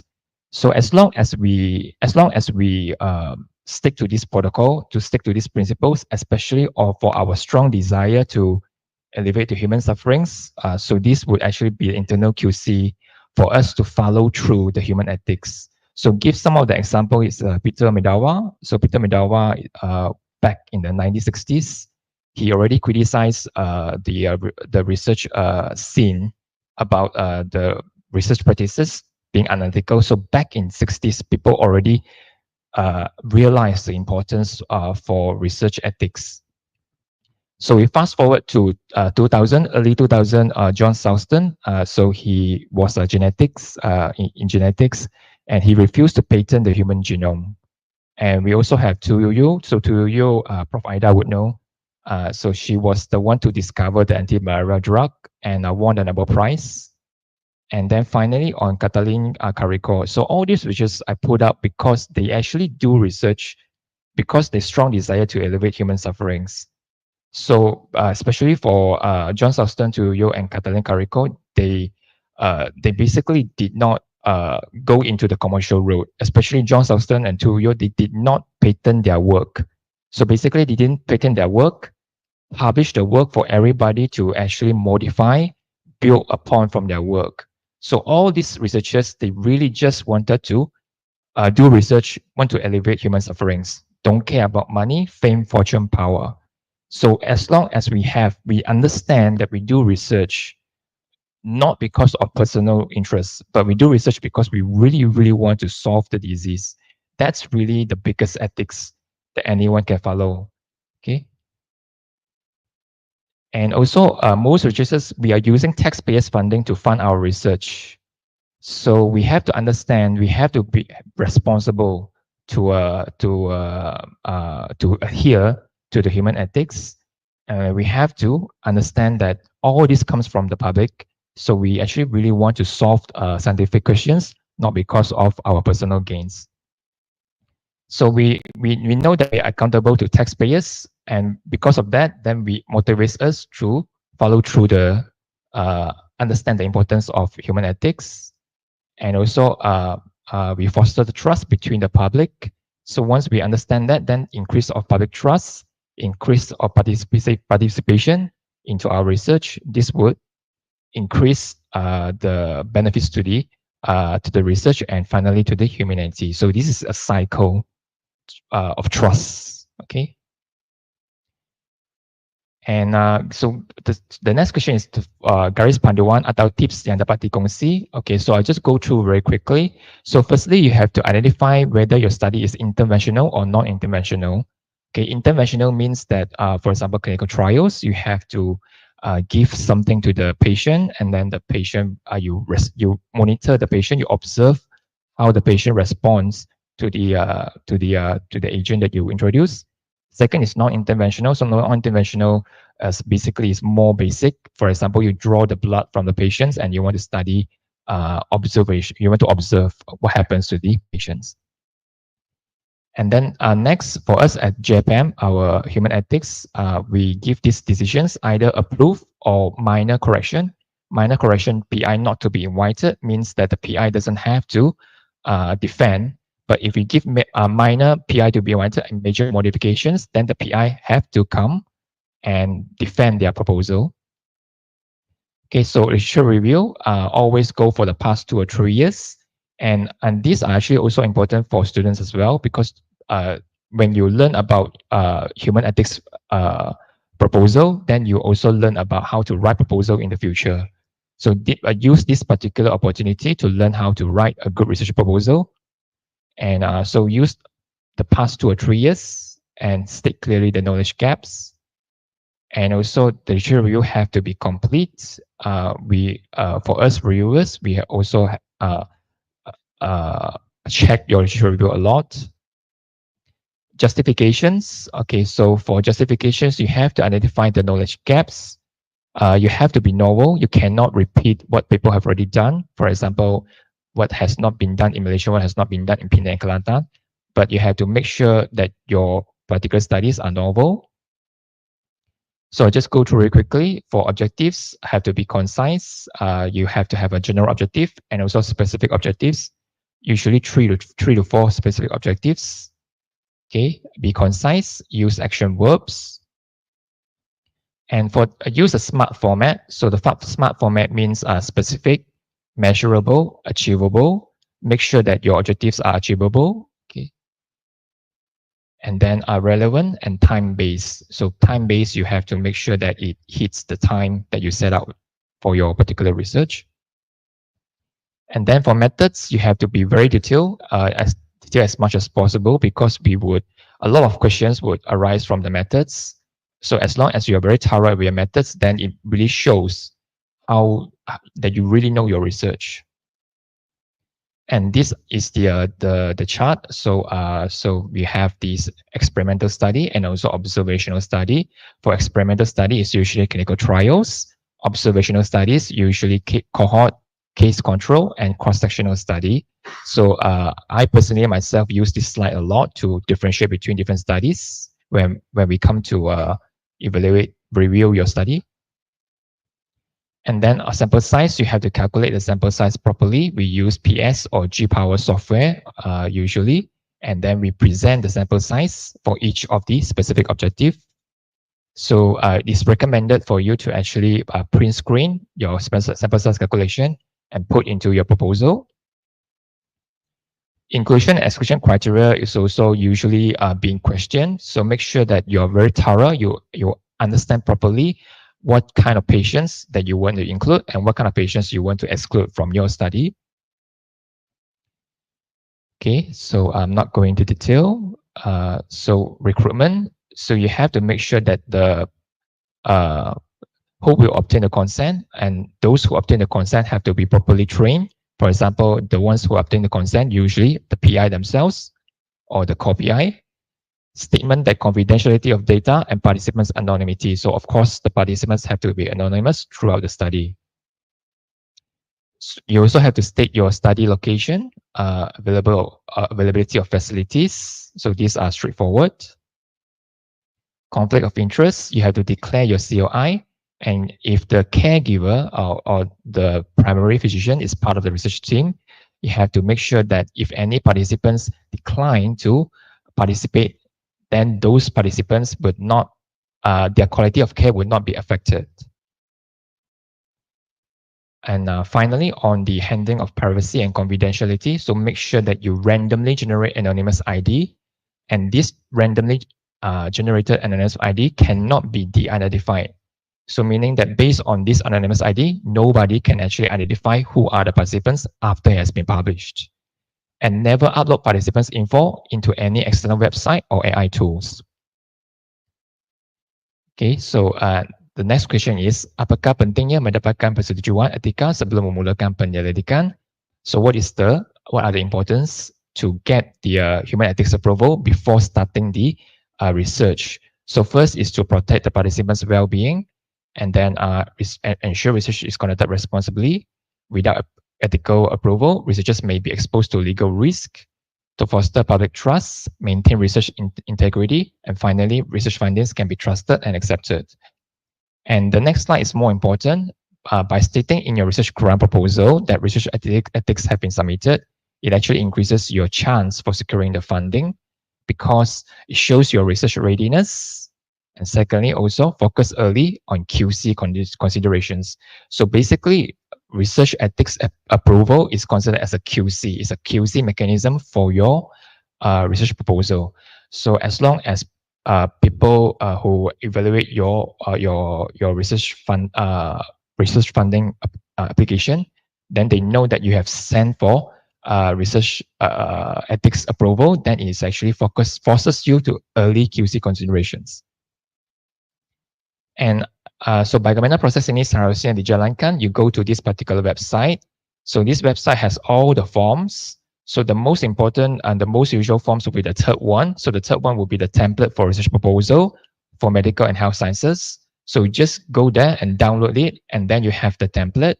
So the template will give you the guidelines. So give you all of the points and guidelines on what you should put inside your in your ethics application. So it's actually kind of straightforward, but the most important thing that we usually look at, it will be the objectives, general objectives, specific objectives. And secondly will be on your sample size. You have to make sure that you calculate a sample size properly. And then also on your study population as well. And we focus a lot also on the methods. So make sure your methods are very thorough. If your methods are not thorough, then will be a lot of questions, and the human ethics will take much longer. Okay, usually we take about 2 to 3 weeks to review, and then get back to you with the comments. You deal with the comments, send us back with the corrections, and then we'll come back to you.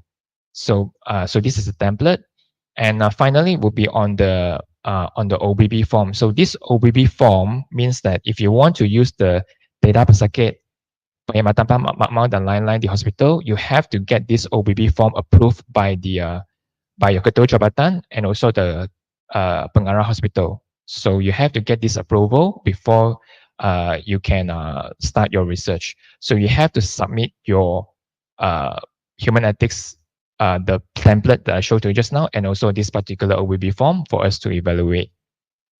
Okay, that is all. Thank you. Terima kasih Dr. Wong atas penjelasan yang very fruitful lah, ataupun very comprehensive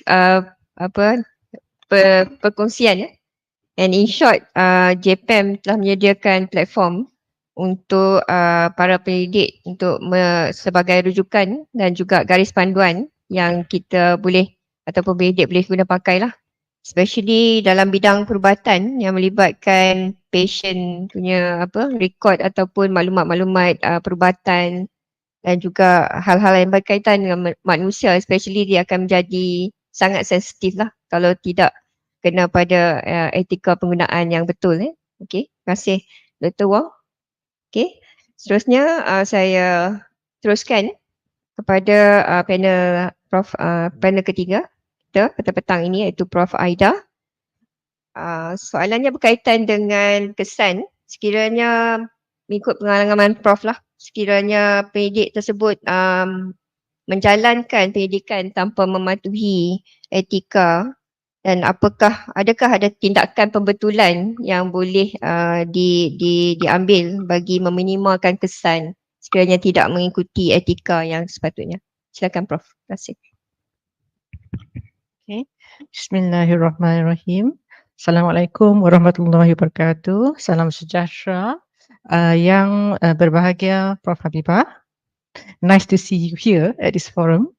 And pertama sekali saya ingin mengucapkan terima kasih Puan Arinawati dan juga library kerana menjemput saya untuk jadi panel bagi simposium ini. Alright, jadi bagi soalan pertama, apakah kesan yang berlaku sekiranya penyelidikan dijalankan tanpa mematuhi prinsip etika terhadap keseluruhan disiplin akademik? Ya. Jadi yang pertama bagi saya adalah impak umum kepada masyarakat dan juga komuniti. Hasil kajian yang salah ataupun tidak tepat boleh membawa kesan negatif kepada masyarakat. Ya. Contohnya dengan penghasilan produk-produk ataupun hasil yang membahayakan tidak berkesan. Contohnya penghasilan ubat-ubat yang tidak berkesan ataupun boleh jadi berbahaya, menghasilkan alat-alat equipments yang defektif ataupun berbahaya kepada masyarakat. Contohnya produk seperti ubat. Okey, mungkin ada kesan toksik yang tidak dilaporkan. Contohnya satu ubat tu dalam satu spesies haiwan dia boleh menyebabkan kesan teratogenik, which is kecacatan pada anak yang dikandungi oleh ibu mengandung yang diberi ubat tersebut.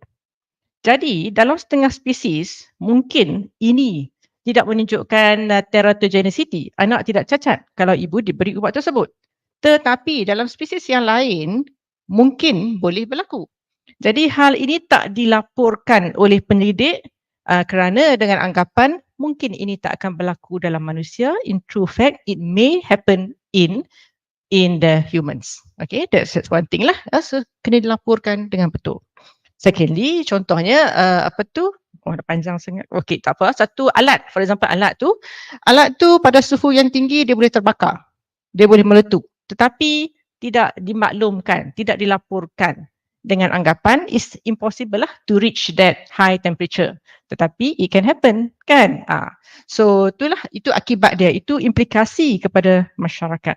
Dan apabila hal begini diketahui oleh masyarakat, discovered, kerjaya penyelidik itu boleh terjejas, penyelidik bersama pun boleh tempias. Okey, dan itulah kerjaya penyelidik itu pun boleh tamat ataupun terjejas lah, ya.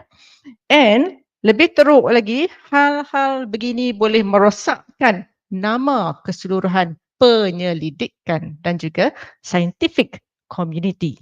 Okey, orang tak percaya kepada scientific community, orang tak percaya kepada penyelidikan, ya, dan kepercayaan dan sokongan komuniti kepada masyarakat akademia ataupun scientific punya work tu adalah penting kerana ini boleh mempengaruhi, for example, sumber keuangan, funding yang diberikan kepada penyelidik-penyelidik. Okey, kalau tiada kepercayaan komuniti kepada penyelidik, masyarakat pun tak nak participate, tak nak terlibat dalam kajian-kajian yang dijalankan. Dan lebih buruk lagi, mungkin anak-anak muda kita tak berminat nak ambil bidang sains because there's no respect towards academic, because academics manipulate data ke, tidak report hasil penyelidikan secara sebenarnya. Okay, so that's the big impact on community and juga masyarakat. Alright, so the next one is because tindakan tata tertib ke atas penyelidik itu sendiri, ya. Because mematuhi prinsip etika dalam penyelidikan itu adalah sebahagian daripada peraturan universiti.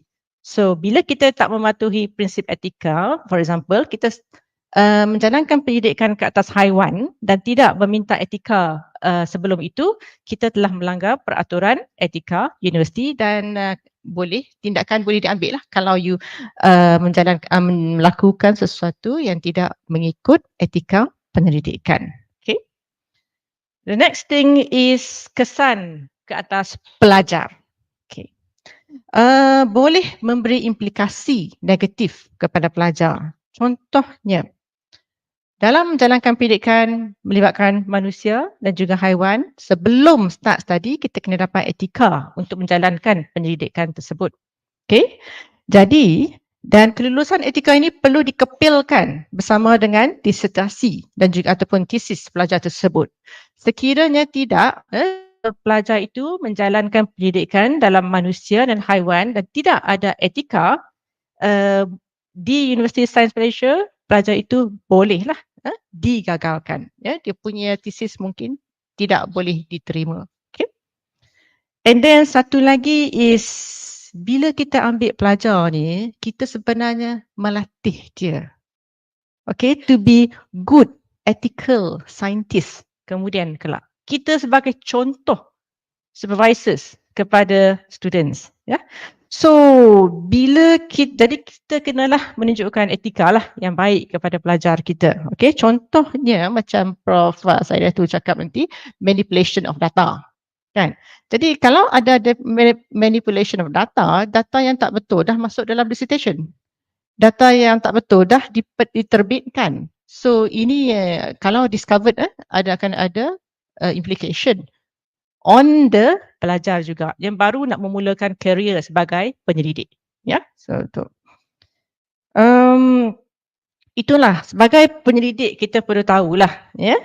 Hasil kajian kita tu kadang-kadang bukan seperti yang kita harapkan, bukan seperti yang kita expect, ya. Penyelidik mungkin manipulasi data untuk sensationalize. Pinjam sikit Dr. Hairul punya term, no? So I can say it better than him kot. Sensationalize. Okay, nampak cantik ya bila diterbitkan untuk sama ada dalam jurnal ataupun dalam media massa, mungkin untuk menonjolkan penyelidikan beliau dan ataupun diri mereka. So we need to avoid that lah. We are scientists ya, bukan orang kata pengelipur lara. Okay. Jadi kalau ramai pelajar, kita lahirkan pelajar ya yang menjalankan pendidikan tanpa mengamalkan etika, rosaklah scientific community kita di masa hadapan. Okay, so that is big picture lah. The next thing is aspek perundangan. Okay, I'll touch a bit about aspek perundangan. Saya ingin sebut sedikit lah tentang mematuhi prinsip etika dan pendidikan melibatkan haiwan.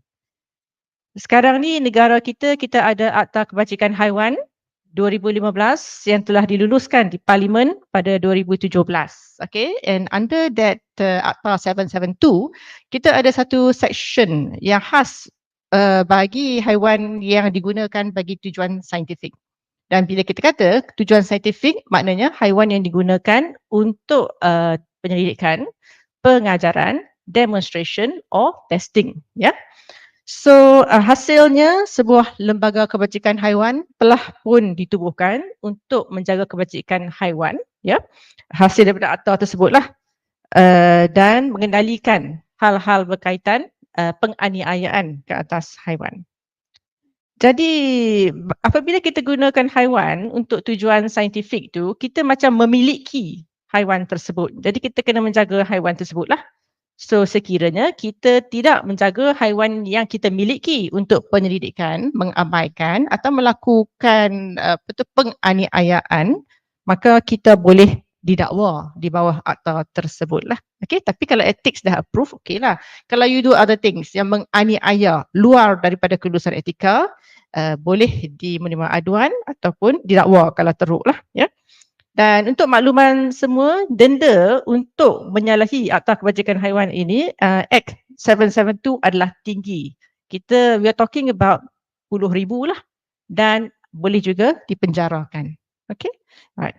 So untuk makluman juga, jika ada aduan penganiayaan haiwan, Pegawai Kebajikan Haiwan daripada Jabatan Perkhidmatan Veterina boleh datang ke tempat yang dikatakan ada penganiayaan haiwan itu tanpa ada waran.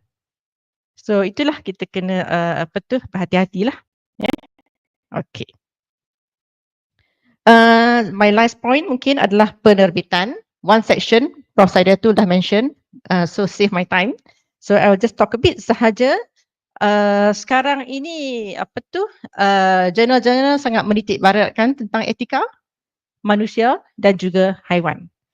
Kalau jurnal itu bukan predatory, kelulusan etika manusia dan haiwan perlu ada apabila nak buat kajian, nak melaporkan, nak menerbitkan dalam jurnal. Okay, kalau tak ada etika tak boleh publish. Dan itulah, kalau dah habis study baru nak minta kelulusan etika untuk publish, jawatan kuasa tak backdate kelulusan. It's tidak beretika untuk backdate. So itulah, so you tak boleh publish lah, susah lah kan. Okay, buang masa, bazirkan wang. Itu the first part of your question. Ada masalah lagi tak? Okay, sikit lagi. Alright, the next question, apakah kejap. Soalan, apa tindakan pembetulan? Alright, tindakan dapat diambil bagi meminimalkan kesan tersebut, ya. Firstly, mengadakan tata cara yang melibatkan isu etika. Contohnya mengadakan jawatan kuasa lah. Okey, seperti jawatan kuasa etika manusia, jawatan kuasa etika haiwan, jawatan kuasa biokeselamatan juga, ya. Jadi kelulusan jawatan kuasa ini perlu diperolehi lah sebelum memulakan satu kajian. This jawatan kuasa untuk safeguard lah what you are going to do. Dan di peringkat PTJ pun, they should have jawatan kuasa penyelidikan. Kena tanya Prof. Habibah. Semua PTJ kena ada jawatan kuasa penyelidikan kan? Okey. Jadi tugas jawatan kuasa ni nak screen the proposals for your research or your student punya research sebelum dimulakan. Dan biasanya bagi jawatan kuasa Prof. Wong, saya very detail. Dalam borang tu kena detail apa yang nak buat kepada manusia, apa yang nak buat pada haiwan, supaya we want to make sure kebajikan haiwan manusia hak terpelihara. So that's why we want in detail. Dah tu proposal itu pula akan disemak oleh sekurang-kurangnya 2 orang untuk memastikan look dari segi etika tak ada apa-apa yang yang tak beretika lah.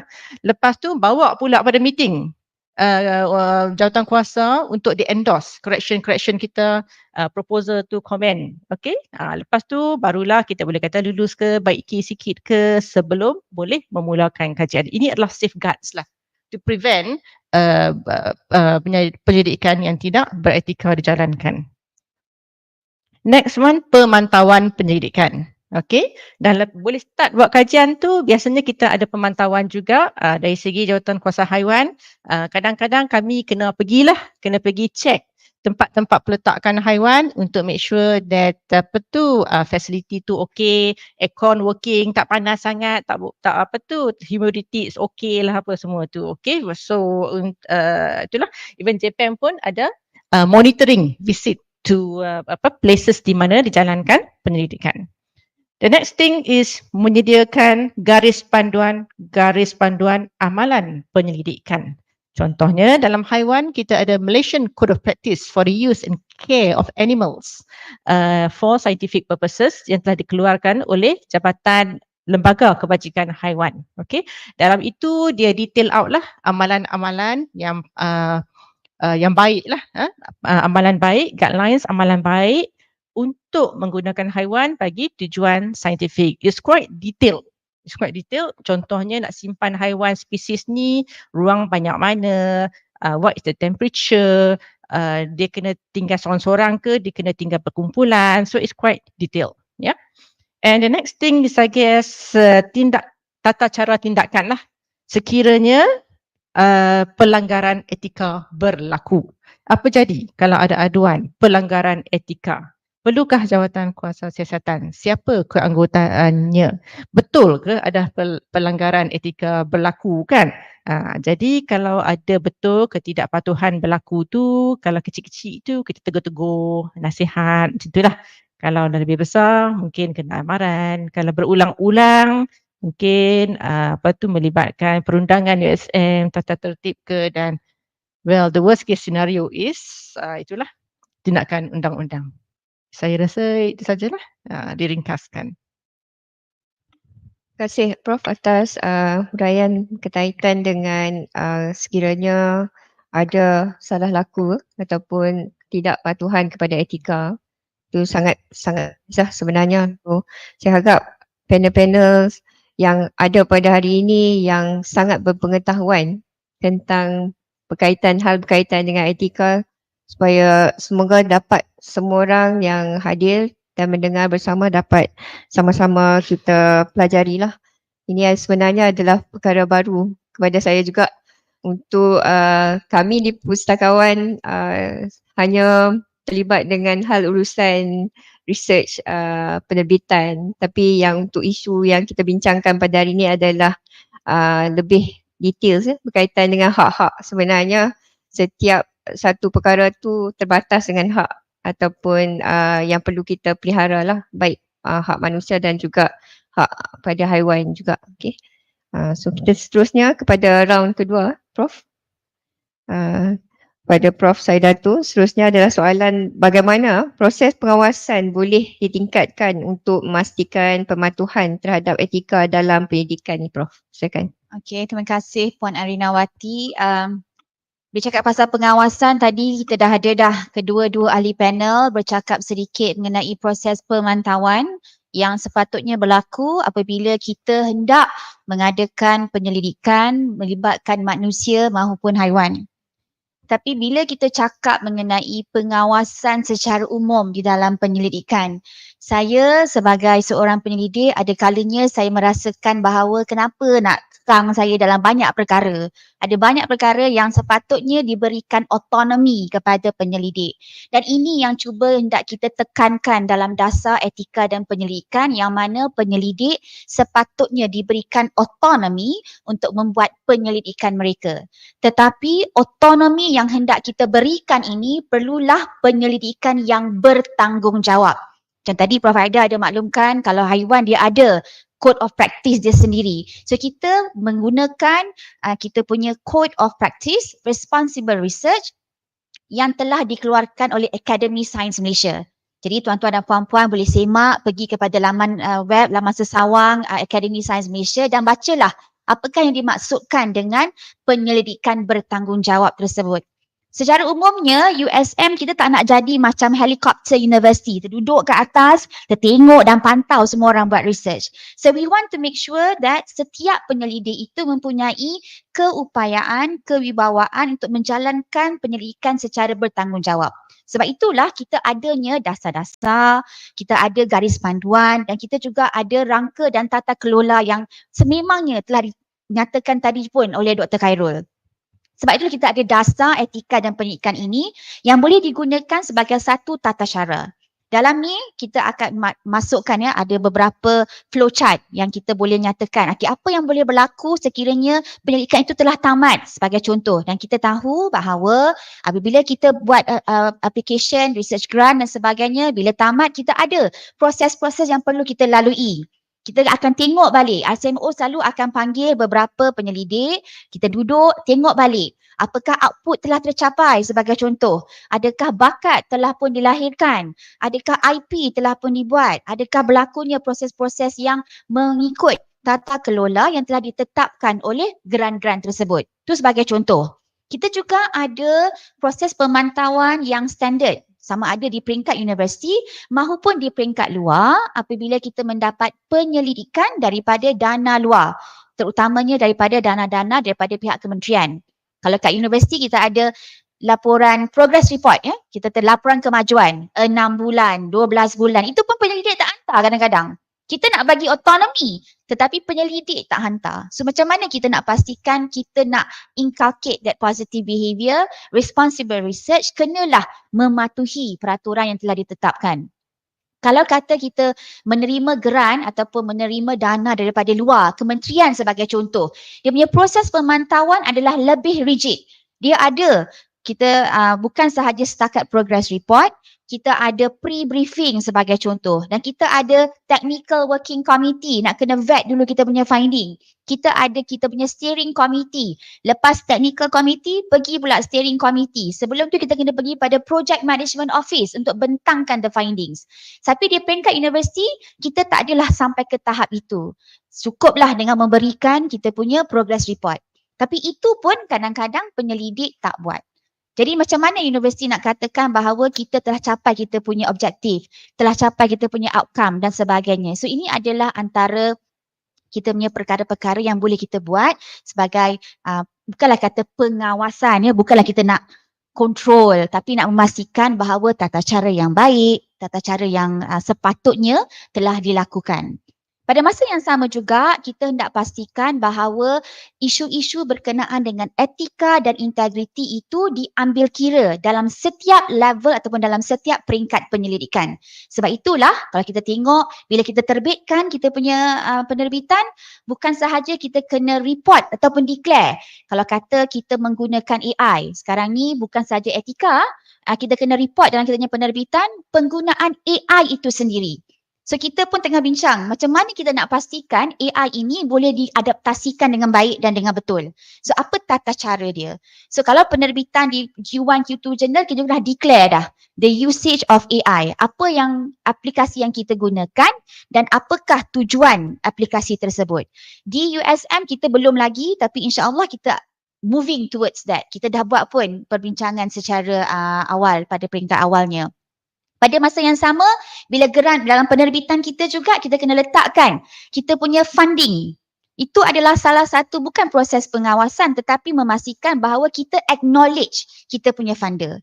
Kita mengatakan bahawa penyelidikan ini telah diterbitkan berdasarkan kepada dana-dana yang diterima daripada kita punya internal funding ke, external funding ke, supaya kita melibatkan proses-proses integriti yang mengatakan ini bukan daripada duit-duit yang kita ambil daripada funding-funding yang macam tadi Dr. Khairul ceritakan, daripada ahli keluarga sampai ke sepupu tak boleh sebagai contoh.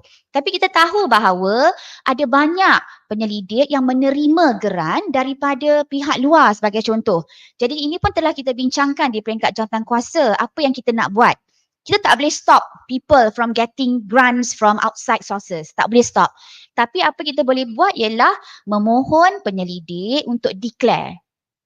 Untuk declare bahawa grant ini telah diterima daripada company A, company B dan sebagainya dan memastikan bahawa declaration form ini dapat diberikan kepada universiti. Ini satu lagi proses pemantauan ataupun pengawasan untuk memastikan bahawa berlakunya integriti dalam menjalankan pendidikan tersebut. Taklah semua duit semua. Sekarang ni apa isunya ialah sebab kita semua nak kejar KPI. Semua nak dapat external grant daripada luar. Betul? Dan kalau kita tak dapat, ICMO akan keluarkan surat, akan hantar email kepada semua orang yang tak ada external grant, pastikan anda apply at least FRGS. Betul? Jadi we have that pressure. So pressure inilah yang telah kadang-kadang membawa kepada kita membuat perkara-perkara yang di luar kebiasaan. Jadi perlulah ada tata cara, perlulah ada guideline yang dapat membantu. Jadi ini adalah antara perkara-perkara yang akan dilakukan dan akan dipertimbangkan di dalam dasar etika dan pendidikan universiti. So itu sajalah Puan buat masa ini. Terima kasih. Terima kasih kepada Prof. Saidatul atas kepada perkongsian tentang pengawasan. Sebenarnya kalau kita kata perkataan pengawasan tu sebenarnya relate kepada untuk jaminan kepada kesaksamaan ataupun segalanya yang berkaitan dengan hak dan sebagainya, dan dalam masa yang sama juga kita memastikan produk universiti itu sendiri adalah sesuatu yang dapat memberi kesan yang terbaik lah. Ya, Prof. Okay. So saya harap semua masih bersama di ruang pameran ni, dan juga kita live sebenarnya di FB untuk hari ini dalam FB USM Library Perpustakaan Hamzah Sendut. Okay. Seterusnya adalah soalan ni kepada Dr. Wong, tapi dalam slide Dr. Wong tadi ada kita ni kan. So untuk soalan yang kita nak Dr. Wong mungkin boleh elaborate lagi lah tentang pentingnya untuk mendapatkan persetujuan etika sebelum memulakan pendidikan tu.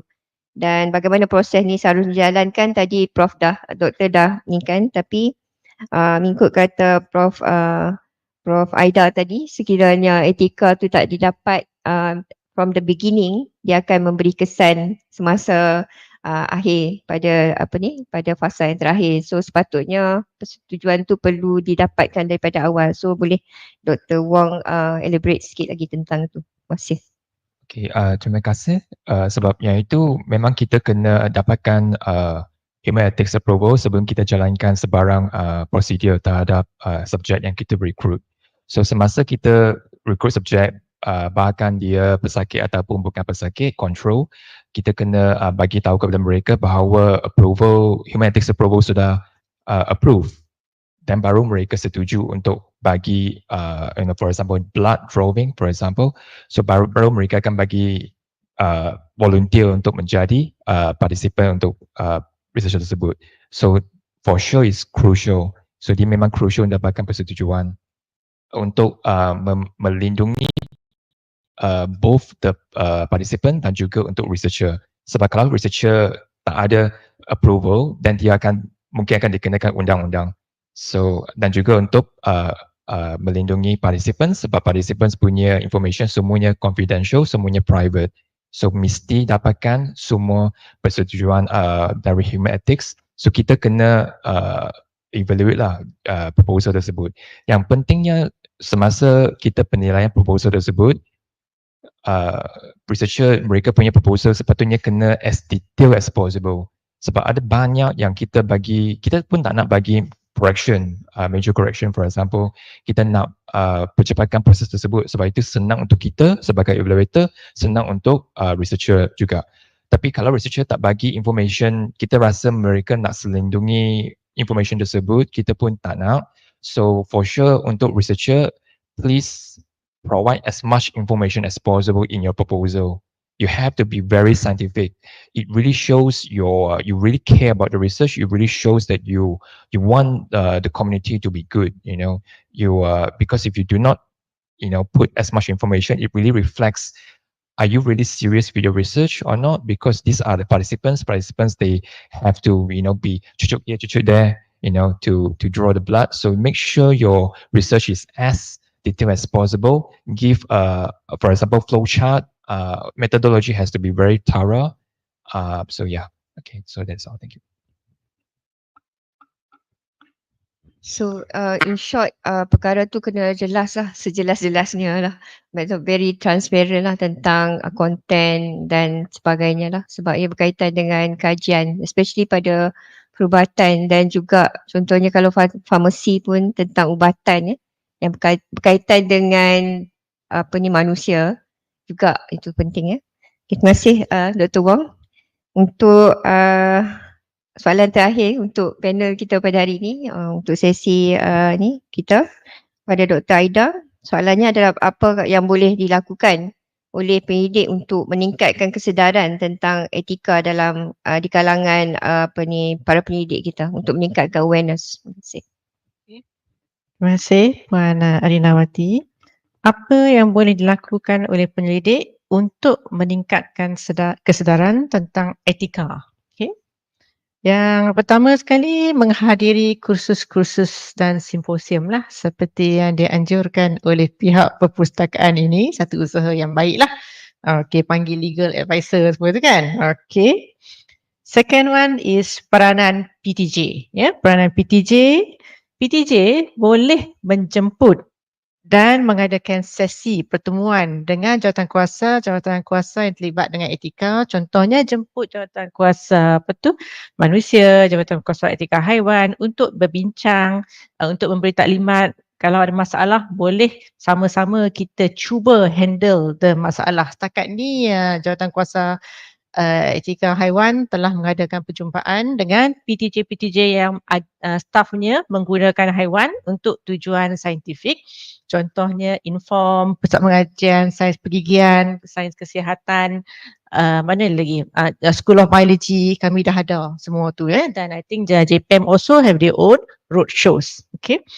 Dan alright, so PTJ juga perlu ada jawatan kuasa pendidikan yang menilai proposal staff dan pelajar. And I think satu lagi perkara adalah sekarang ni banyak penyelidik, kita ada banyak postgrad daripada luar USM dan setengah daripada pendidikan itu dijalankan di luar Malaysia, contohnya di China, di Iraq, di Yaman dan tempat-tempat lain luar Malaysia.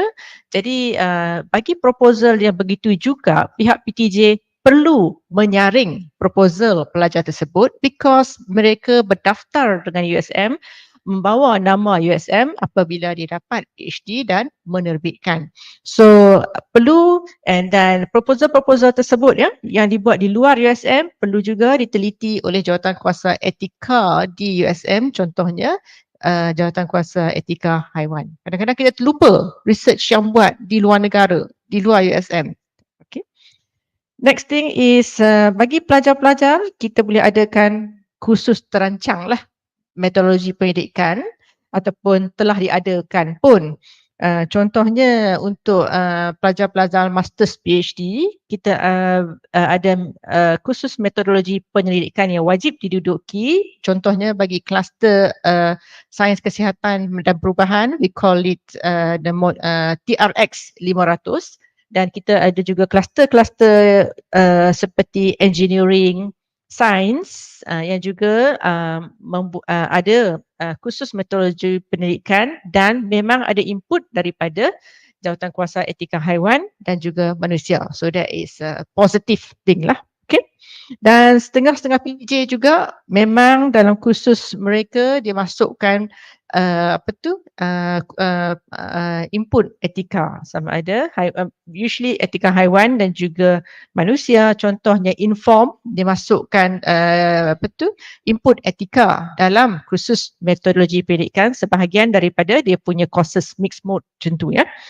Dan some PTJ like PPSP because setengah PTJ yang MSc PhD itu wajib kalau menduduki kursus metodologi pendidikan TRX 500 ke apa semua tu. Tetapi macam mixed mode ke ataupun coursework for example MMed adalah sarjana perubatan. Ini adalah kursus untuk doktor yang nak jadi pakar. Dia orang kena buat research juga. Jadi PTJ yang ada pelajar-pelajar yang mixed mode ke yang tidak menghadiri, yang tidak perlu menduduki kursus metodologi pendidikan oleh sebagai kursus wajib, perlu think about having input jawatan kuasa etika haiwan manusia dalam dalam pelajar-pelajar inilah ya. Okay. Next is pendidik perlu aware, tahu adanya guidelines, garis panduan menjalankan pendidikan. Contohnya dalam haiwan dia ada good clinical practice guidelines, dalam jawatan kuasa etika haiwan seperti yang saya sebut tadi, my code of practice for the use and care of animals for scientific purposes. Especially kalau kajian anda contohnya berkaitan dengan tumor induction, for example dalam animals. Jadi you rujuklah bahagian tu, bahagian my code itu tentang tumor induction. You need to know apakah amalan baik untuk menjalankan pendidikan yang your part pendidikan yang akan dijalankan itu.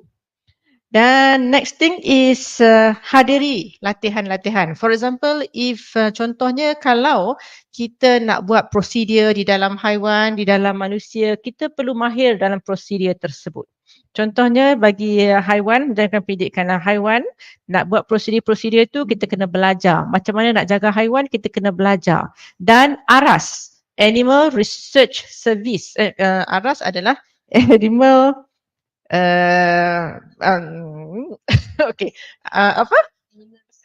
Animal Research Service lah, USM Animal Research Service kan. Sentiasa mengadakan latihan-latihan untuk pendidik-pendidik yang untuk belajar prosedur-prosedur ke atas haiwan dan juga penjagaan haiwan. So you need to familiarize yourself with the techniques, procedures you want to do. Itulah baru beretika. Tak boleh pakai taram saja, cucuk-cucuk sini sana, sama ada manusia ataupun haiwan. Nak ambil darah dalam haiwan, manusia pun kena belajar cara nak ambil darah. Kan? Okey, itu saya ringkaskan. Terima kasih.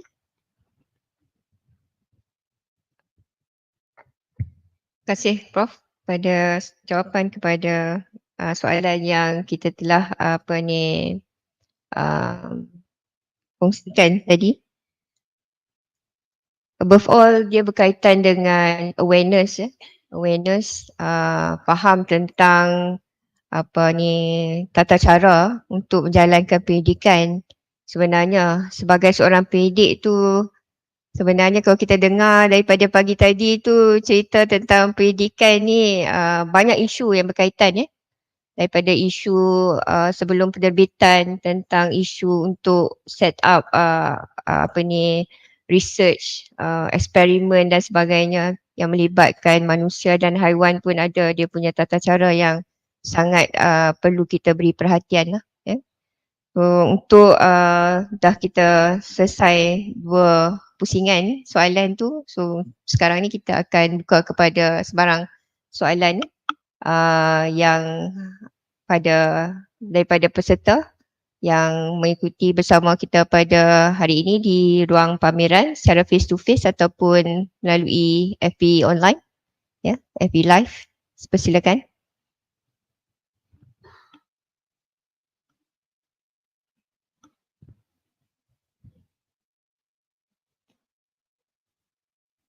Ada satu soalan.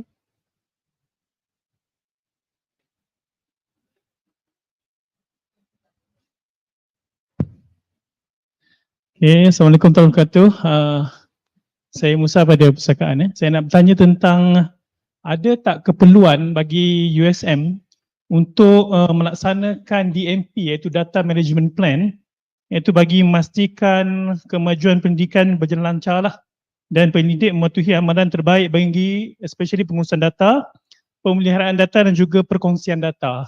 So normally DMP ni dia banyak dia adalah funding compliance lah kebanyakannya, especially bagi funders perlukan kepada DMP.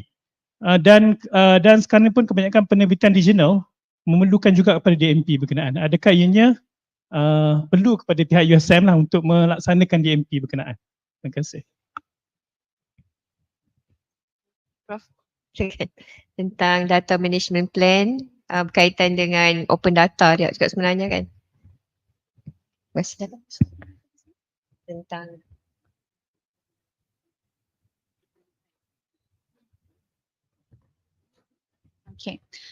Okey, terima kasih di atas soalan tu tadi. Saya tanya balik semula dengan Puan Arinawati, apa maksud data management plan? Dalam kita punya dasar etika dan penyelidikan, kita ada dah satu statement yang mengatakan sebagai contoh, setiap penerbitan yang dibuat di USM, setiap jurnal artikel yang telah diterbitkan perlu didepositkan di dalam USM punya e-pub ataupun e-publication. Itu satu. Dan kita juga menggalakkan penyelidik-penyelidik yang ada open data yang mana penerbitan mereka adalah berkait rapat dengan data-data yang boleh diakses oleh penerbit-penerbit lain yang boleh buat continued study daripada data tersebut untuk mendepositkan data tersebut dalam kita punya open data repository. So itu memang kita ada nyatakan di dalam kita punya dasar, tapi yang open data tu kita jadikan optional. So sebab itu memang tidak wajib. So terpulang kepada penyelidik. Sebab ada kalanya penyelidik adalah terkekang kepada dia punya funder. Tak semua funder membenarkan data-data ini diterbitkan. Especially kalau kata penerbitan itu ataupun penyelidikan itu dibiayai oleh dana-dana kerajaan yang memang ada dinyatakan sebagai sulit ataupun hak-hak kepada data itu adalah dipulangkan kembali kepada kita punya funder. Tetapi kita nyatakan bahawa e-publication itu wajib. Sebab itulah sekarang ini setiap penerbitan perlulah melalui library dan library akan semak sama ada ia adalah jurnal tu predatory ataupun tidak, dan library juga akan menentukan sama ada dia ini adalah boleh dikatakan sebagai retracted journal ataupun sebagainya. Sekarang kita akan lebih kepada pengumpulan maklumat yang lebih teratur.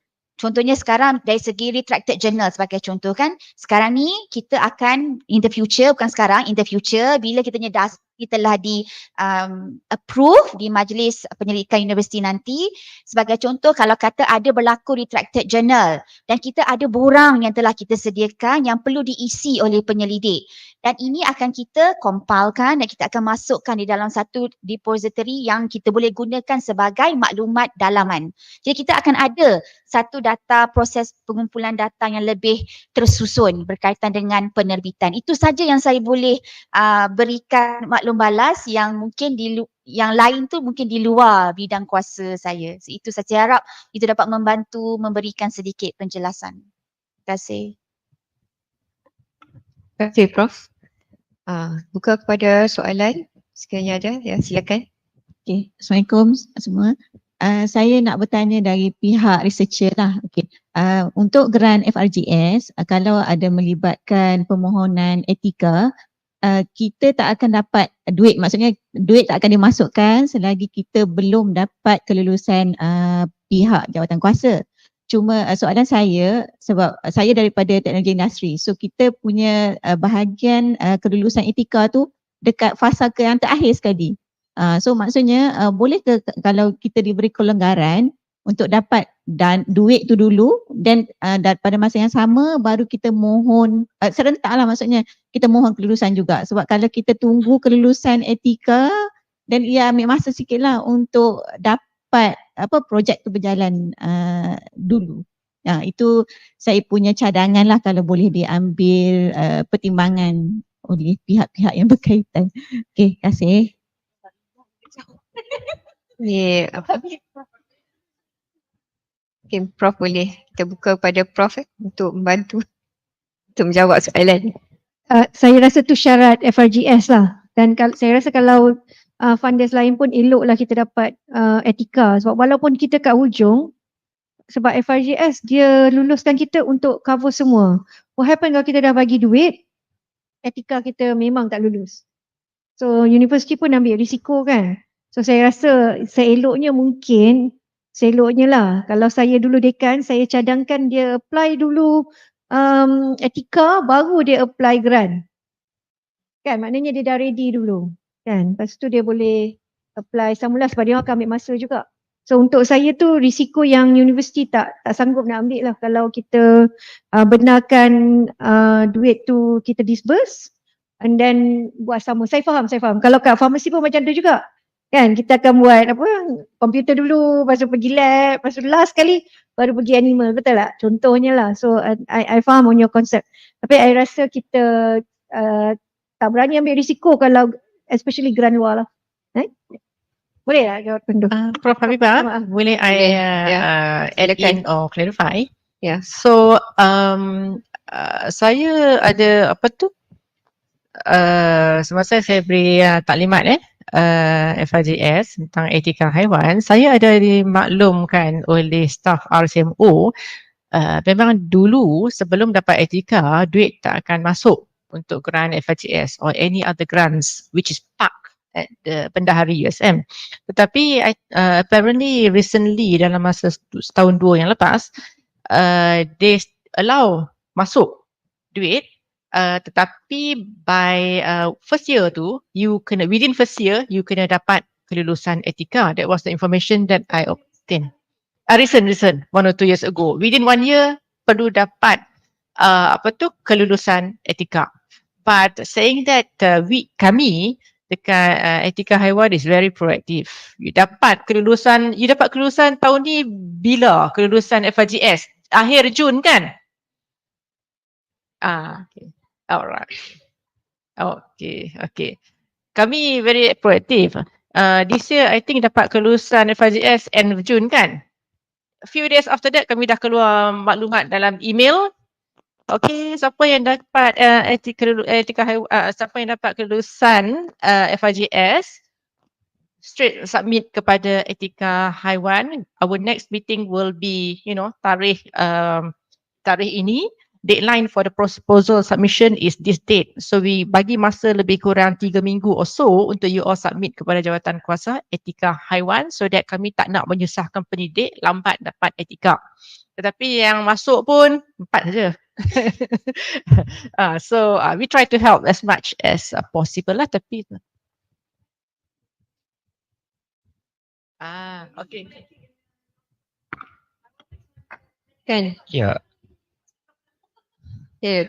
So I really agree with Prof's comments on applying before the FRGS. So we really actually encourage that, because once you apply for that, it's going to take some time, right? And if you have any changes to the timeline, you can actually submit correction. You want to change the timeline because you might wait for more than half a year to actually get the funding, right? So after that, then you can actually submit the corrections to change the timeline. So it's actually a simple process, and you get the human ethics approval. It actually strengthens your chance to apply for any other grants. So we really actually encourage you to do that. Yeah.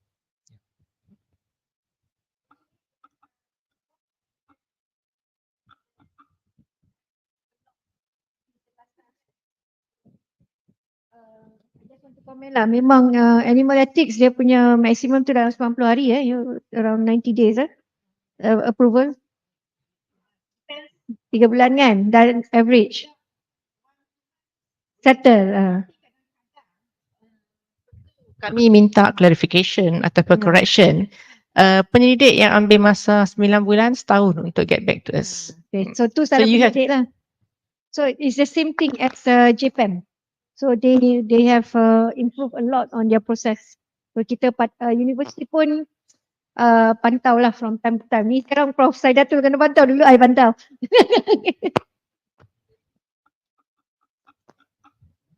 Terima kasih atas soalan yang diberikan dan juga jawapan yang telah dikongsikan. So ada masa lagi untuk kita teruskan? Okay, saya rasa untuk petang ni dah. Terima kasih banyak sekali lagi kepada tiga-tiga panel.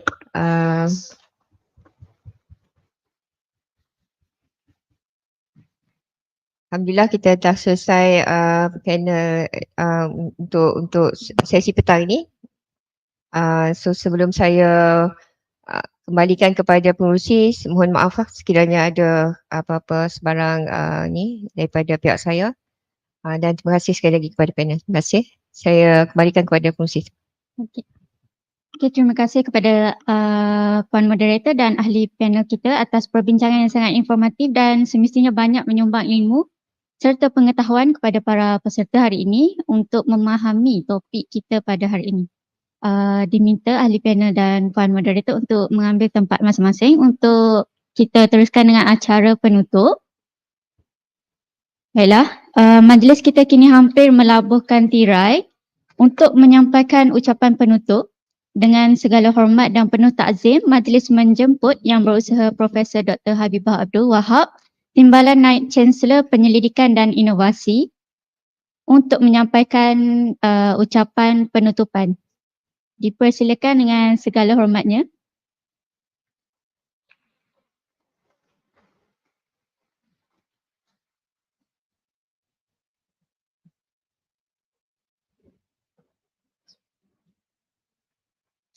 Yang berusaha Puan Arinawati Ayub, Ketua Pustakawan Universiti Sains Malaysia.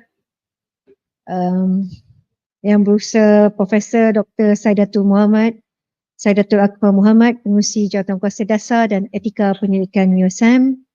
Yang berusaha Profesor Madya Dr. Wong Kah Keng, Ahli Setiausaha Jawatan Kuasa Etika Penyelidikan Malaysia JPM, Yang Berusaha Profesor Dr. Aida Hanum Gulam Rasul, Pengurusi Jawatankuasa Penjagaan dan Penggunaan Haiwan USM JKPPDH, Yang Berusaha Puan Husriati Hussein, Menjalankan tugas Ketua Seksyen Pengurusan Perkhidmatan Perpustakaan USM merangkap pengurusi bagi Simposium Perpustakaan Bersama Pusat Pengajian 2024, Yang Berusaha Puan Radia Banu Jan Muhammad, Ketua Seksyen Pengurusan Koleksi Perpustakaan USM, Yang Berusaha Puan Sukmawati Muhammad Timbalan Ketua Perpustakaan Kampus Kejuruteraan, tetamu-tetamu jemputan dan hadirin sekalian. Assalamualaikum warahmatullahi wabarakatuh. Salam petang, selamat, salam sejahtera dan salam Malaysia Madani. Alhamdulillah, saya sangat gembira tadi dapat mendengar panel kita memberikan perkongsian mengenai pengurusan-pengurusan etika di Universiti Sains Malaysia. Dan saya juga bersyukur kerana dengan limpah kurnianya kita telah berjaya melaksanakan simposium perpustakaan yang bertemakan etika dan integriti dalam penyelidikan dunia akademik dengan jayanya. Saya berdiri di sini hari ini mewakili pihak penganjur iaitu Perpustakaan USM mengucapkan setinggi-tinggi penghargaan kepada semua pihak yang telah menyumbang kepada kejayaan simposium ini. Saya difahamkan bahawa simposium ini merupakan siri yang keempat bagi simposium perpustakaan yang telah berjaya dianjurkan sejak siri pertama pada tahun 2016, diikuti dengan siri-siri seterusnya pada tahun 2018, 2022 dan yang terkini pada 2024. Saya ingat kena teruskan tiap-tiap tahun lah. I think you have to give more publicity. This is a very good platform for all the community. Saya nak ucapkan tahniah pada perpustakaan.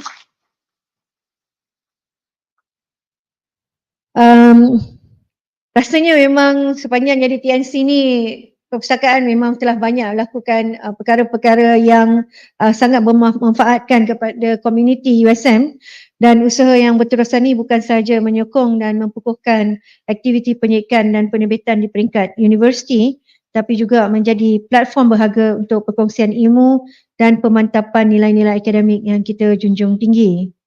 Sepanjang hari ini kita telah disajikan dengan pelbagai perbincangan yang bukan sahaja mendalam, malah kritikal terhadap isu-isu penglibatkan etika dan integriti dalam bidang penyelidikan.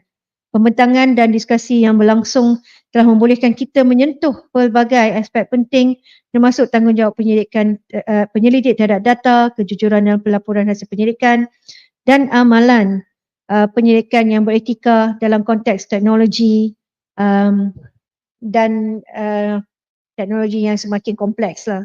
Jadi sebenarnya saya nak cakap kat Dr. Wong tadi, Prof. I would like to congratulate your JPM lah, because tadi kita cakap Animal Ethics Committee berjaya lah dalam buat 1-2 bulan tapi kalau berbanding dengan jumlah permohonan tadi Prof kata 4 kan, kalau bandingkan punya permohonan human ethics dia sangat banyak. FRGS saja termasuk ya. 4 saja. Itulah. So tapi yang saya tabik Prof juga is your systematic how you do things. I remember you will announce bila ethics akan bersidang setiap kali, dan kita pun harap JPM akan follow the same. But kudos to you all lah, dengan banyak-banyak you have reduce the time taken. So kita ada kesempatan ni, kita nak ucapkan tahniah kepada semua jawatankuasa etika kita, sama ada haiwan ataupun manusia, for all the good work. Saya pun nak ambil kesempatan ni Prof, untuk terima kasih pada Prof lah, selama banyak tahun memegang pengurusi tu. Kursi panas jawatankuasa etik ni kursi panas.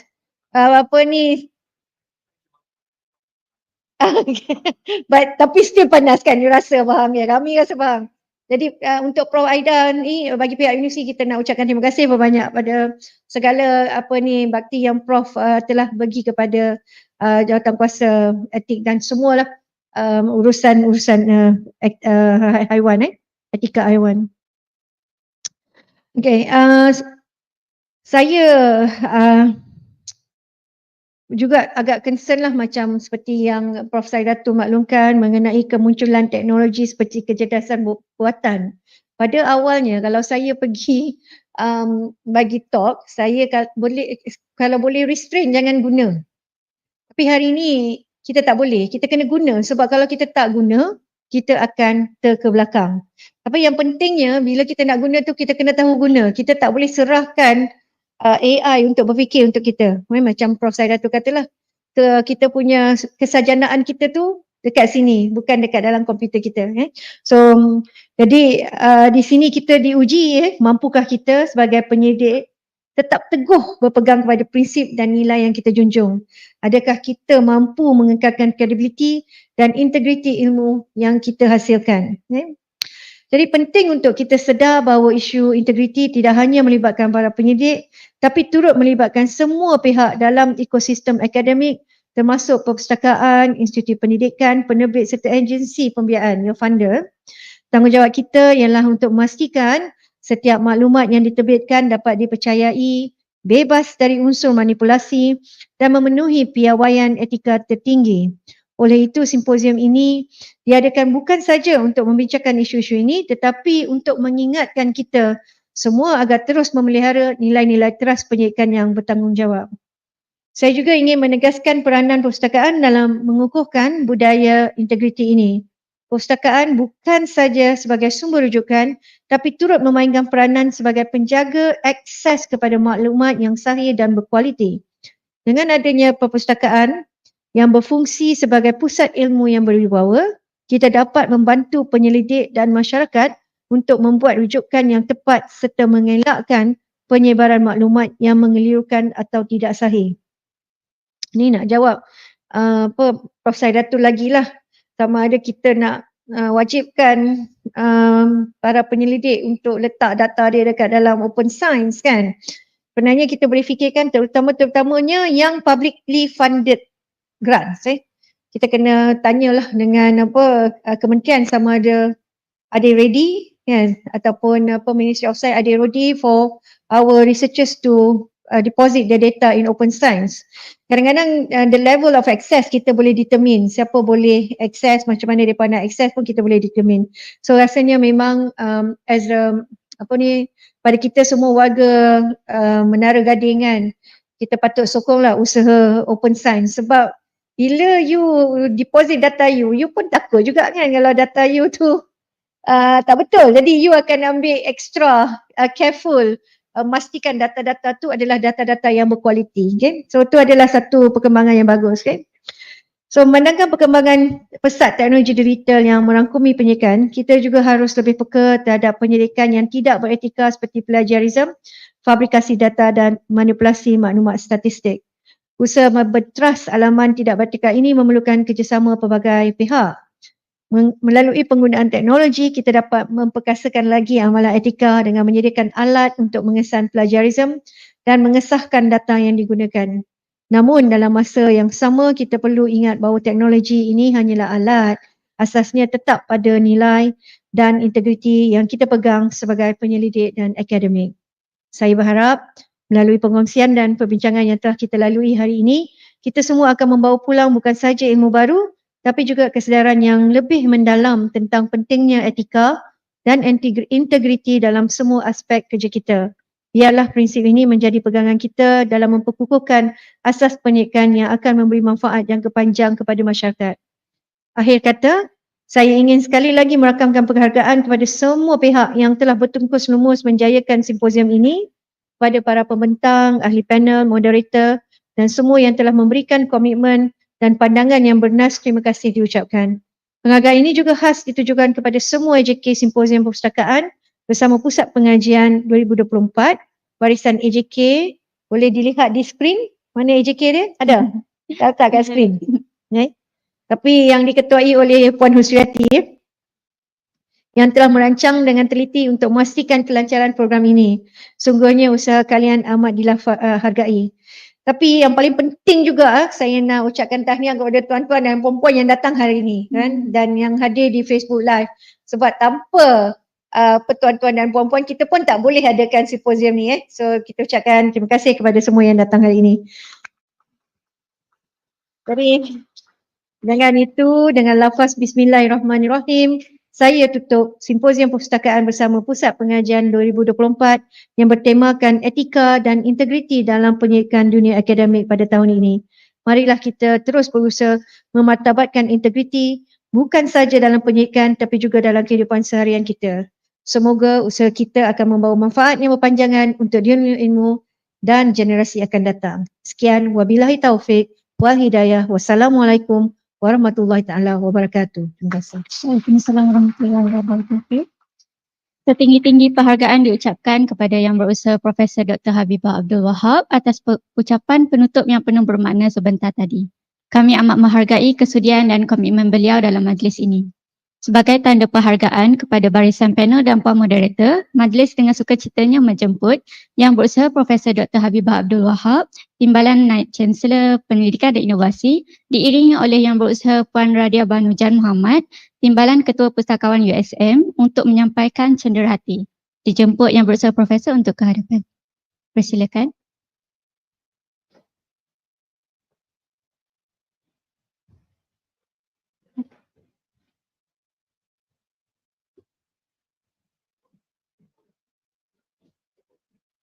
Okay, dijemput Yang Berusaha Profesor Dr. Sadatul Akmal Muhammad.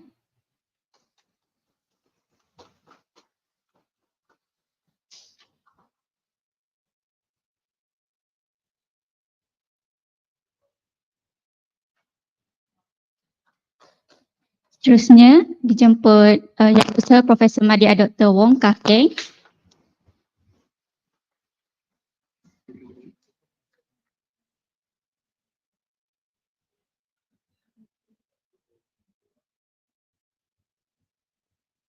Dipersilakan Yang Berusaha Profesor Dr. Aida Hanum Gulam Rasul.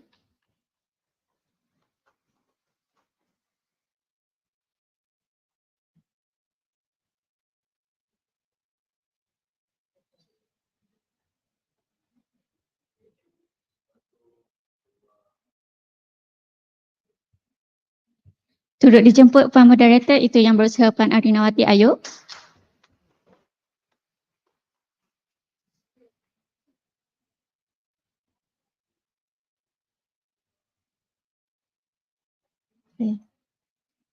Terima kasih Yang Berusaha Profesor Dr. Habibah Abdul Wahab atas penyampaian cenderahati tersebut. Dengan ini berakhirlah Simposium Perpustakaan Bersama Pusat Pengajian 2024 pada hari ini.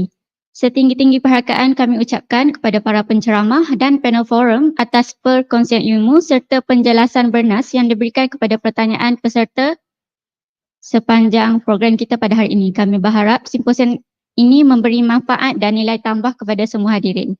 Sebelum mengakhiri majlis, kami ingin memaklumkan bahawa esok akan diadakan program 3C, Coffee, Consult and Counsel yang memberi peluang kepada peserta bagi sesi istimewa untuk perundingan akademik dan juga sesi kaunseling peribadi sambil menikmati keenakan rasa dan aroma.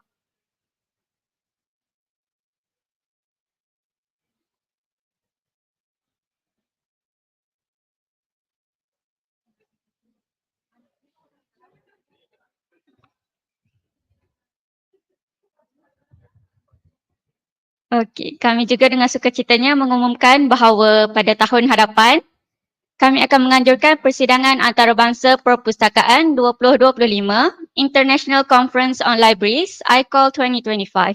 Nantikan maklumat lanjut dan pastikan anda tidak ketinggalan untuk menyertai acara berprestij ini. Okay. Baiklah, bagi wakil pihak penganjur, kami ingin menyampaikan ucapan terima kasih yang setulus-tulusnya atas sumbangan anda dalam menjayakan program pada hari ini.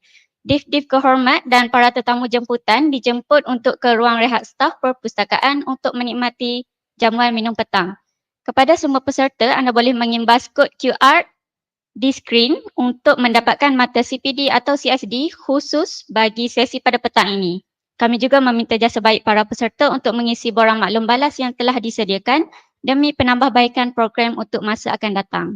Sebelum bersurai, diminta kepada semua hadirin serta semua executive program untuk berkumpul di bahagian tengah Dewan bagi merakamkan kenangan acara kita pada hari ini.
Satu, dua, tiga. Satu lagi, satu, dua, tiga. Freestyle, satu. Satu,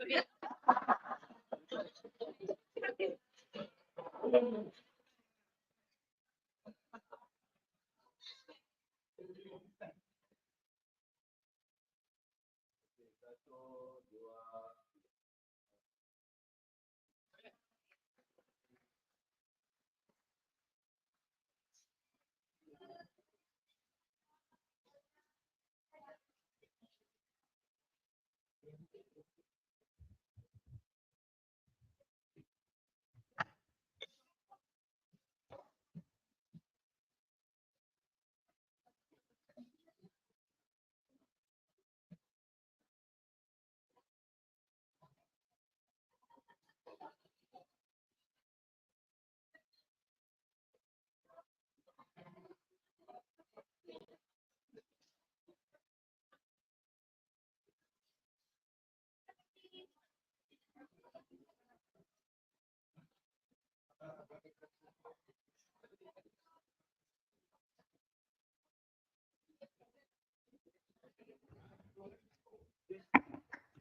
Ketua teknikal.